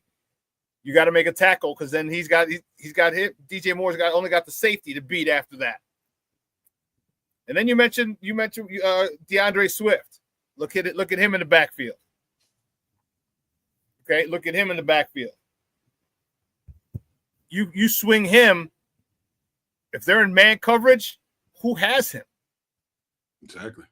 Who has him? Is it the linebacker over the center? Okay, well, good luck. And if he gets caught up and he can't get there, he gets by that linebacker, the next person, because what's going to happen is if he swings, DJ Moore is going to take an outside release. Take an outside release, turn the cornerback's shoulders to the play. So now you got DeAndre Swift out to the left flat with nobody there and a DB not even seeing him. So the only guy who's really got a chance at him is that safety at the top who's on the hash mark. Shawn, one thing I forgot to illustrate is that like the route tree is so important. A coach that really knows how to apply a route tree in situations like this, kind of coming out of a bunch formation, knowing who he needs to occupy, like you said, when and where. This formation, I'm definitely coaching my running back up and the quarterback to know that this is a choice route for him. I should have did an illustration for what a choice route looks like for a running back. Like for me, I'm going to try to see if I can isolate him get him out to the wide right somewhere, maybe the wide left, I don't know. And if that linebacker, like you said, gets caught up in the trash and he sees the coverage, he should automatically know to take this one on the wheel route all the way up the field and see if he can play catch and get to you. Quarterback's going to know that. To me, in a play like this is probably, option B or C, but this is probably the best person to take the ball to. Give the ball to in this formation. Yeah, and I agree. He's definitely going to have a mismatch. A running back Swift on a linebacker is a mismatch. Definitely a mismatch. And now you're going to have a safety trying to tackle him. You saw what he did to Green Bay safety last year on that toss. All right, gave him a little stutter step, cut back, dude fell, scoots right into the end zone untouched. DeAndre Swift has really shown me a lot. I kept giving him shit for, when he was with the Lions and he dropped the game-winning touchdown in the end zone. There was nobody by him. Mm-hmm. I gave him a lot of shit for that because, he was with Detroit sucks. But man, coming here, he really showed me a lot of his ability to run between the tackles. Obviously, his ability to run outside the tackles, that was given. But his ability to run inside the tackles, between the tackles, is what really up to my respect for him. And I think that's a great thing that this guy, and as I said yesterday, Kyle Monungai is going to be underappreciated until the pads come on. Underappreciated. You can't really do shit. I mean, running back, you can't show how good you are. You can't break tackles if you're not tackling. You ain't got no pads on. Yeah, it's true. One thing I would tell people this, everybody is so looking forward to Caleb throwing this ball all over the yard. And, it's probably going to be games where he's going to need to, be quite honest with you, just because of who they're playing and how they decide they want to play us. You might have to have those games like that. But for the majority of it, man, it's going to be a whole lot of catching and running. And with these weapons that you have on the outside and formations like this, where you can really, really occupy guys and put guys in conflict, I think DeAndre Swift is going to have one hell of a year if they use him the right way. I'm not saying make him primarily a receiver, but definitely have plenty of those in the playbook. Just catch and run, have guys block it up. I think he's going to have a bomb year, man. I'm telling you right now. It's a lot of people on the fringes. I ain't going to say on the fringes, but a lot of Bears fans that just look at the game on the surface and on its face, and they just like, oh, DeAndre Swift sucks. Man, you got to consider everything. If we're talking about how bad the line was and taking care of Caleb and how bad that offensive line functioned, how are you in the same breath going to tell me that DeAndre Swift sucks? Well, you think he just all of a sudden got to Chicago and forgot how to play running back? No. It just was a low-functioning offensive line last year. That's all it was. They just did not. Still had 900 yards. Yeah. They just did not function at a high level. That's all it was. So DeAndre Swift had, last year he had 959 yards. Okay. And I get it. 1,000 yards isn't what it used to be because now you're playing an extra game, but it's still the standard by which we measure running backs. You want to get 1,000. 959 yards. Let's not forget he missed a couple games. He was hurt. And you're dealing with a patchwork offensive line that sucked. Mm-hmm. So 1,000 yards there, he was literally 41 yards away from 1,000 after missing a couple games and playing behind that crappy offensive line. With the upgrades that we got at the offensive line position in the middle three, I think it's going to do wonders for his run game, his numbers. Okay. And I think it's going to do wonders for allow Kyle Monangai to do well also. One of the things – go ahead. My bad. I'm looking in the comment section, King Booker World. He's saying that if Ben Johnson's game plan works how it's supposed to, Caleb's going to be throwing the ball 18 to 23 times. And to be honest with you, that's a good way to put it because and add on top of that, King, is I think if you're going to up the percentage of his throws, number one, because I think he's going to be working a lot of short game, especially early in the season as he's getting the grasp on this offense. Simplify this thing if you're smart, catch and run stuff, let people get it blocked up. And as he's getting the grasp of the offense, then you open the playbook up a little bit more and he'll be on the higher end of that 23 throws and getting it downfield more. But it's going to be high percentage throws, catching and running. And that's a good – if he's only throwing the ball 20 times, 25 times, that's a good game plan. That means that you're doing your job in handing that ball off and getting that guy in open space and letting him run the ball. That's what that means. That's exactly. And this is where we educate you, because if you look at – I'm looking at this right now.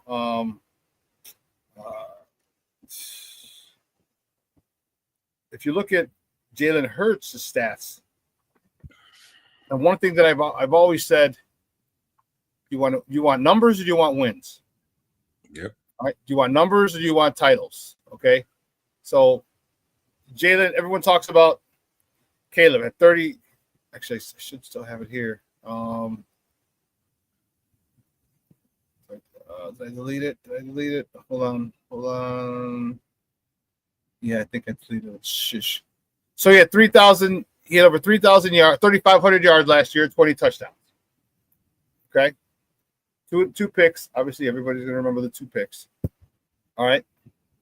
And they're talking about this. Jalen Hurts had 2,900 yards, 2,900 yards passing, 18 touchdowns, and 5 picks.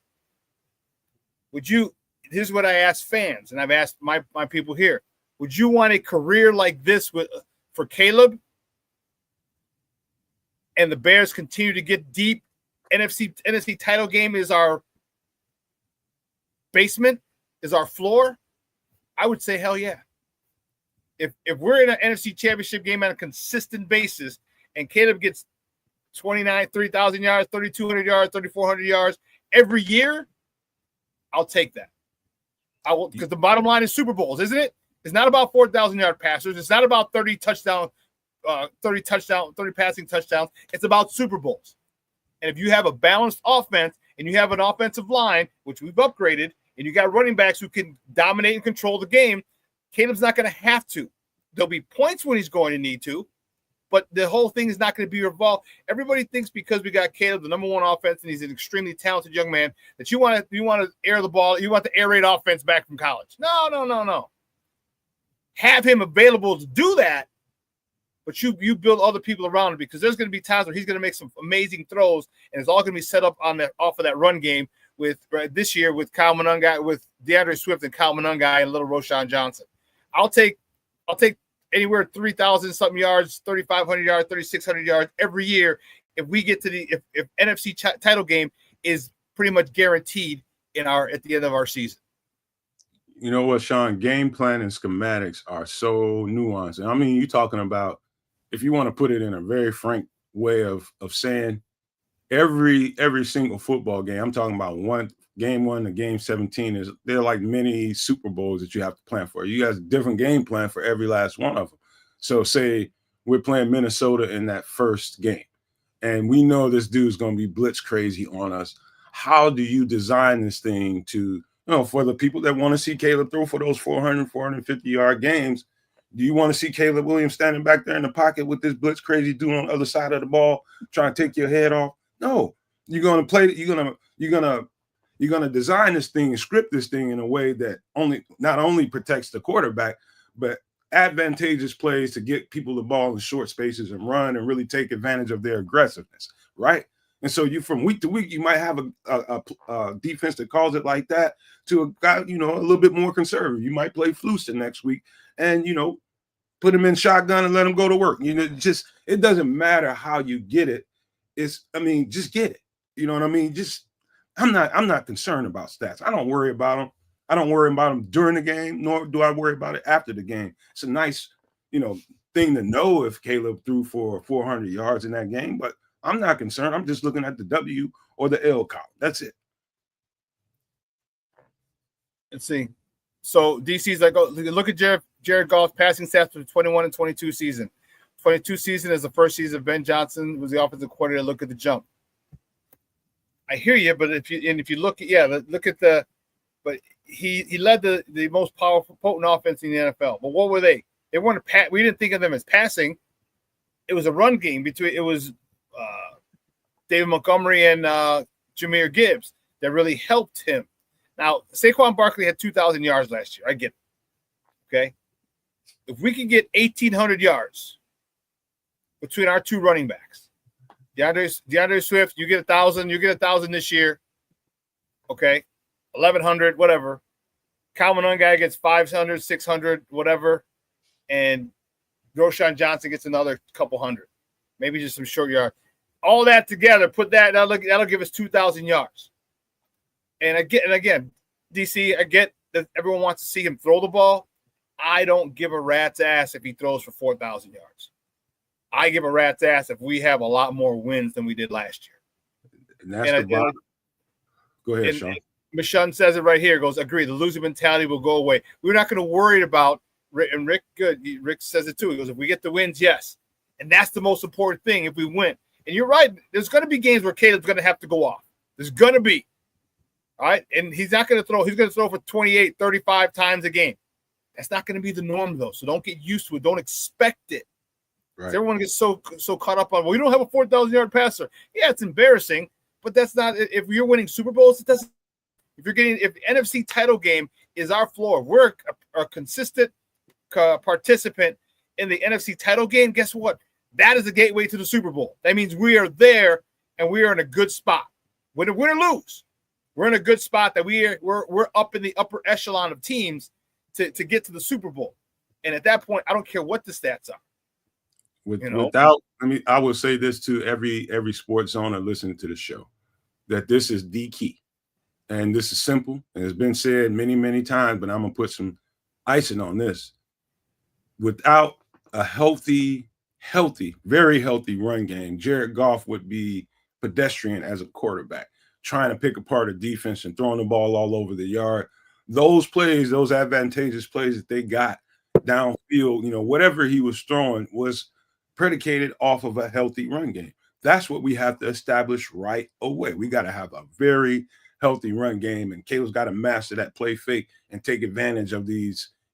That whole thing about his changing the footwork, that's concerning because people think that's just not an issue. That's an issue. You got to get used to that muscle memory changing. You've been with your right foot forward for the last 15 years. It ain't just gonna click and happen overnight. No, you got to put the reps in and rep that out of your muscle memory. But in order for us to do any of the stuff that the fans want us to do and have Caleb be the quarterback that he wants to be, they have to establish a healthy run game for any of this to work at all. I'm trying to see because my guy DC says from the 22 to 24 season, Jared Goff's passing stats increased. Ben Johnson effect. I hear you. However, what I want to see is what about the run game? That's the issue. Mm-hmm. All right. If your run game increases, those stats, and mind you, they had the most potent offense, so they're out. You know what I'm saying? They're out there. They're putting up more yards than anybody, and most of it is predicated on the run. That's what, for all intents, it's all predicated on the run because you have to probably got to bring an extra guy in the box, and fine. I mean, if Caleb hits 3,000 or 4,000, cool. I'm happy. Are we winning? Mm-hmm. Are we exploiting teams? The one thing, and that's why I'm excited about this. I forgot who I had on, and I don't know if it was Ken Davis. But we were talking about the relationship. Like, I want to see like the Andy Reid, Patrick Mahomes. I want to see the Joe Montana, Bill Walsh. I want to see the Aaron Rodgers, Mike McCarthy, the Brett Favre, who was it? Holmgren. Yeah, Holmgren. I want to see that the Drew Brees and the Sean Payton. I want to see that type of relationship. All right, because that's going to let you know that, man, the quarterback and the play caller are in sync. And once they get to be in sync with the talent that Caleb has, and he sees the game the same way that Ben Johnson sees the field, it's a wrap. You know what? Oliver Carter, shout out to Oliver Carter in the chat, man. He was with us last night on the show. That jump in numbers that you're talking about, I'd be interested to know. And I might be able to go to 22, might be able to get some 2022, all 22.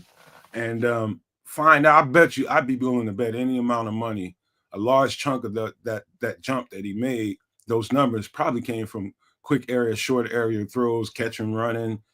That's ideal for when the first time you get your hands on a quarterback, he's getting adjusted to your game plan and your scheme and all the calls. You want to call high percentage stuff so he gets the ball out of his hands quick while he's learning it. That's why I think, in my mind, that's why I think they're going to go with Caleb Williams. He's going to be, because you listen to him say, we're going to cater to Caleb's strengths. And the first thing you notice about Caleb Williams, outside of the wild throws that he does off schedule, is how fast his release is, how fast he can get the ball out of his hand in a short area, how accurate he is with that. Yes, you want to take advantage of that, right? So it all plays into just what I was saying. I think they're going to work that 15 yards and in. That area is going to be lethal for us. It's going to be a lot of catching and running. And, his numbers might get padded just because of that. You know what I mean? For the people that want to see the 4,000-yard passer, I don't care how he gets that either. I don't care if he's throwing the ball down the field 10, 12 times in a game. Just if you got to throw that thing 25 times in short areas, you got receivers getting 150 yards from catching and running, so be it. I don't care how he gets it. I think you mentioned it last night, and I agree with you. They need to make that short game. Okay, they need to make that short game unconscious. Or he can take 1, 2, 3, close his eyes, throw the ball to a spot, and the receiver's there. It's got to be that automatic. Mm-hmm. You remember Jim Durham? Michael Jordan stuck on automatic. All right, he'd get to a spot, pull up, shoot it. You talked about muscle memory. They need to get that short game down to the point where it is literally, all right, we need a first down, we're going slant. All right. And I throw the spot. You're at the spot. You run through the ball, catch it, first down, move the chains. All right. I might need a curl. All right. I got all these things, quick outs. I'm running a quick out. The short game. If you get that down, that is the foundation of your pass game. Excuse me. You get that down because now you're gonna get people who cheat. And Nomad will tell you as a DB, when you keep getting beat off of slants, you keep getting beat off of hitches, you keep getting beat off of curls, you keep getting beat off of quick outs, 5 and outs. DBs are going to start to cheat, and now you hit them with the double move, and that's where you get. And now you're stuck because then when you in a defense, when you don't do your job, you expose the entire defense because now there's a big void. And now does someone else cover for you and their spot is compromised, or they just leave your spot compromised? Most of the time, they're going to try and cover for you, which leaves their spot compromised, which leads to big plays. So I think that, you get the short game down to a T. And the one thing that I hope Ben Johnson does, everyone talked last year about, we threw the whole playbook of Caleb, and, we gave him a lot, and don't give him a lot. Yeah. You get the fundamentals down. This is our base. And we can run shit off the base, but this is our base. Our base run play is going to be this. Our base pass play is going to be this. These couple, and you get those down. Then you add every week. You're going to add shit. You're going to add a new package. You're going to add no diddy. You're going to add a new set of plays. You're going to add every week. You just keep adding, but you get that fundamentals down. And I think that's one of the big things. That's what Cliff Kingsbury did over in Washington with Jaden Daniels. He didn't give him, here's the whole playbook, learn it all. No, look at it, but we're going to work here incrementally. You don't eat a steak by putting it all in your mouth. You cut it in pieces. And that's the way, if they do that with Caleb, Ben Johnson does that with Caleb, I'm telling you, week 10, I think you're going to see a whole new quarterback than you see from week 1. I've been telling people that for months now. You know what I mean? Everybody, I don't know how people see, getting a new offense in your hand and a new playbook and how fast that stuff develops. I think people would be quite surprised how slowly that happens. You know what I mean? I think by the time we get to a bye week, what is that, week 4 or 5? I'd be surprised if they're a quarter way through that playbook by then. I'd be surprised because the West Coast offense is it's a complex scheme depending on who's coaching it and who's teaching it. I've seen it, I played against it. It was part of our offense when I was in college. It's a dynamic offense, and depending on how it's being taught, the learning curve could be kind of wide. You know what I mean? It could be, but like you said, man, it's not about trying to press them and put all of this stuff in. Nah, that's not the best thing to do. You just give it to him in parts, and as you see him start to take steps with it, then you start adding. You start adding more and more and more. Another thing I wanted to say before we get out of here, Shawn, I mentioned this on the show a couple of times, but you will get this when I say this. Shawn, you know how this goes. And you're in a camp. Let's just say we're in Rams camp, and we're the defensive coordinator, right? That defense is going to get some really, really, really good looks from that offense, and they are going to be ready come week 1. You know why? Because they're playing against Matthew Stafford in camp, and Matthew Stafford knows that offense blind. You know what I mean? They're going to get some great looks in this camp versus what we're going to have to deal with in the Bears camp with Caleb Williams only being in the second year, another new offense. It's going to be a lot of herky-jerky, a lot of hiccups, a lot of stopping. Get back on the line of scrimmage, just play this over. They're not going to be getting the best looks that they can be in camp. So I expect the defense, it's going to take a game or two for them to really shake the cobwebs off when they're going to play legit offenses that's been doing that for a while. Totally different here in this camp. There's going to be a lot of start. They're going to get bored at times when Ben Johnson's going to be blowing that whistle so much. Get back on the line, get back in the hole. Let's do this again. So they're not going to be getting the best looks in this camp. I'm just being honest with you. Yeah, that makes sense. And like I said yesterday, and I told my people, I can't wait till the beginning of the 26th season. No more Caleb learning a new offense. No more Rome, DJ, Cole, Colston learning a new offense. All right, now you're comfortable with. You had a year in this offense. I think that's going to be really, really exciting and scary for other teams. I'm going to be where I'm at, and I'm going to keep my feet down, my 10 toes down in the 2025 season. Just know that we do this. All right, this is going to be our incubation period for all intents and purposes, is to get through this season and try and progress through this season, through the ups and downs, because next season, man, it's going to be on and popping. And I'm really looking forward to that. And I'm not dismissing 2025, not at all. And we get to watch them grow. We get to see them make mistakes. We get to see them. We're going to be able to get to see the light bulb turn on for this team, for this offense. You're going to see it like, oh, okay, Caleb, week 12, Caleb got it. Okay, or week 11, 10, we saw Caleb got it. You'll see it. Or, good football people will see it. And then, bam, there the offense goes to another level. And that is awesome. Like we said last night, Shawn, he's Caleb Williams. At this point, you guys will get it when I'm finished saying it. But right now, he's a renter in this offense. And you'll know, like Shawn said, when you'll know that light came on, that's when he'll be the owner of the offense. He's got to, right now, he's just, he's paying rent. He's trying to, he's going to own it at some point. You just got to be patient and give it time for him to get there. Yeah, so it's going to be fun, and I'm looking forward to it.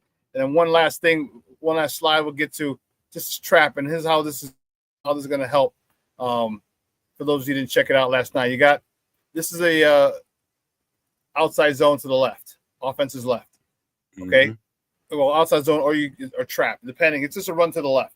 If it's a trap, here's what happens. You see the tight end, all right, who's off the line. He wham blocks, looks like 97.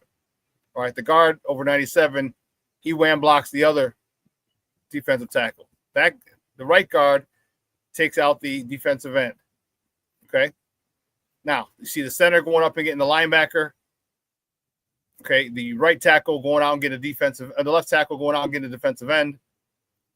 This could be a cutback. There's two things it could be. It could be a cutback, or if they hit it perfectly, it could be just a straight tunnel, and he can stay front side. And that's the great part about it, is that there's two ways to go. The running back's got to read it. If the tight end wham blocks the DT on the right, the defense is left, the offense is left, the defense is right. Wham blocks him, the center comes and catches up number 43. It could be in and out and get up the middle of the field. Or with that thing saying the backside backer 57 has a shot to make the play, but that right tackle comes down and washes him away, that running back could cut all the way back to the right side and head up the field that way. Mm-hmm. So there's a couple of different things that this play can, a couple of different ways this play could develop. And this play could be run. It could be run two different ways, or have two different results. Same play. One time he can stay front side. Other side he could cut backside, depending on what the defense does and how the blocking scheme helps. So this is a nice illustration. And there's as I said, a couple different ways. DeAndre Swift is going to have to do a great job of understanding on that particular play to push the hole, to press the hole and stay front side, or to cut back if guys are getting washed down in front of them and get and proceed up the field, either right up a hash or even cross back to the hash. So this is a good play, and we're going to see. I think we're going to see a lot of this with DeAndre Swift and Kyle Monunga. I'm telling you, I'm a really big fan of his. So, let me give a special shout out to, I see in the chat, Rick Gonzalez went to the channel and subscribed. Thank you, and we appreciate you very much, man. We will not let you down. Trust me, man. You like football and football conversations. We go crazy with it. And we have a lot of fun too, man. It's a very entertaining place when you just want to kick back, talk football, and then have some laughs too. We have a ball on the channel, man. You will not be let down, sir. Thank you so much. Speaking of that, though, and I said this last night, Shawn, people think Ben Johnson, they think run game. First thing comes to their mind is he's a wide zone play caller. You think about that, and that's what you expect all the time. But what you see on tape in detail and vivid detail is how he mixes up the wide zone concepts, the stretch plays, and all that with what you just illustrated on the screen, the power game. The power game, how he mixes up both of those. Man, I like I said last night, Shawn, I hated it when I was in high school. I absolutely hated it because when we're in that state, I'm blocking a lot. And I'm a receiver. I want the ball in my hands. But once you got guys committed to every single play and knowing why we're running every single play, and your job is to get this blocked up, get your guys sealed off so we can spring this play. And when it's successful, that's when you start feeling it. You know, the momentum is swinging towards you. You got the defense on its heels. They can't really do nothing if everybody is executing at a high level. Everybody's taking care of their assignments. Your run game is ferocious. And you keep just doing that to a team, you will demoralize them out of that power format you just put on the screen. I've seen it, experienced it, and it's deadly when it's done right. Yep. No block, no rock. And you're going to get these receivers, and that's what makes big plays, when receivers are blocking downfield and letting these guys get to the third level and beyond. Listen, Nomad, great stuff, Papa. I got to run. Do me a favor, let everybody know where they can find you and your work online. I am Nomad from the Nomad Network on YouTube. Go to the channel, please hit that subscribe button, join, become a member. And by the way, it's at the membership fee is at $4.99. I'm going to bring it down by the time this website comes out to $2.99 or $1.99. So you might only have to pay $1 a month, man. I'm making it so that everybody can afford, any subscribers that we have on the channel can afford them, $1 a month. I'm not counting nobody's pocket. Everybody needs their money, but we're trying to make it as affordable as we can get it. And also, becoming a member of the channel, you will see the benefits right away once that website comes out with the discounted merchandise, the custom designs that you're going to like. You'll have discounts for all of that stuff, man. So be looking forward to that. And we will be live Wednesday at 8 p.m. Central for some extra sauce. And we're going to get right on back into the weeds with this football stuff. And we're going to have fun, man. You know how we get down over there. Shawn, hopefully we can get you more on the show on a regular basis and get back to some of the stuff that we were doing, because when a flow is happening, man, natural flow happens whenever we're on the show. It's happening right now as we're doing this right now. Same thing happens on the other channel, man. I think we need to take care of that, man. Feed that a little bit more and do a whole bunch more content together, man. I'm ready to do it. This is the off season, and I'm trying to decompress a little bit, spend a little time with the lady. But to be honest with you, I know it's go time coming real soon, and it's going to happen sooner than we think. Yeah, I agree. Good stuff. Again, what happened, the reason is because you and I both know football at a high level. So it's, we're able to kind of feed off of each other because we know exactly what it is we're saying when we see things on the field, so on tape. So, yeah. Yep. Yeah, man. Anytime you got time, all you got to do is, text me. And we having a conversation dead ass live on the show, and you're like, man, I want to talk about. I see what they're talking about. Just hit me up. You get the invite, jump on in. We can do the show, man. So just be in communication, man. We'll make stuff pop. Bet, man. I appreciate it. Hey, thanks a lot, Papa. I appreciate it, man. We'll definitely be in touch. All right, man. Hey, take care. All the No Maniacs in the chat, and Rick Gonzalez, thank you, and all the sports zoners, love you all, man. See you guys soon. All right, boss. All right, guys. That was Nomad from the Nomad Network talking Bears football with your boy. Listen, we're gonna take we gotta run. All right, I want to say one thing. Listen, let your loved ones know you love them, because tomorrow is promised to no one. Remember that. It's gonna be a beautiful week this week. Make sure that you get out there, make some plans: lunch, dinner, breakfast, brunch, happy hour. Doesn't matter. All right. Make sure you spend time, make time for the people that you care about. Okay. Have a phenomenal week. All right. Today at 12:15, you got Second City Sports. Lakina and Sid are going to join you. All right. I'm going to replay this at 6. But everyone here at Sports Zone Chicago, guys, I'm your boy, the Superback, Shawn Sierra. You guys have a phenomenal, phenomenal day. Your boy is out.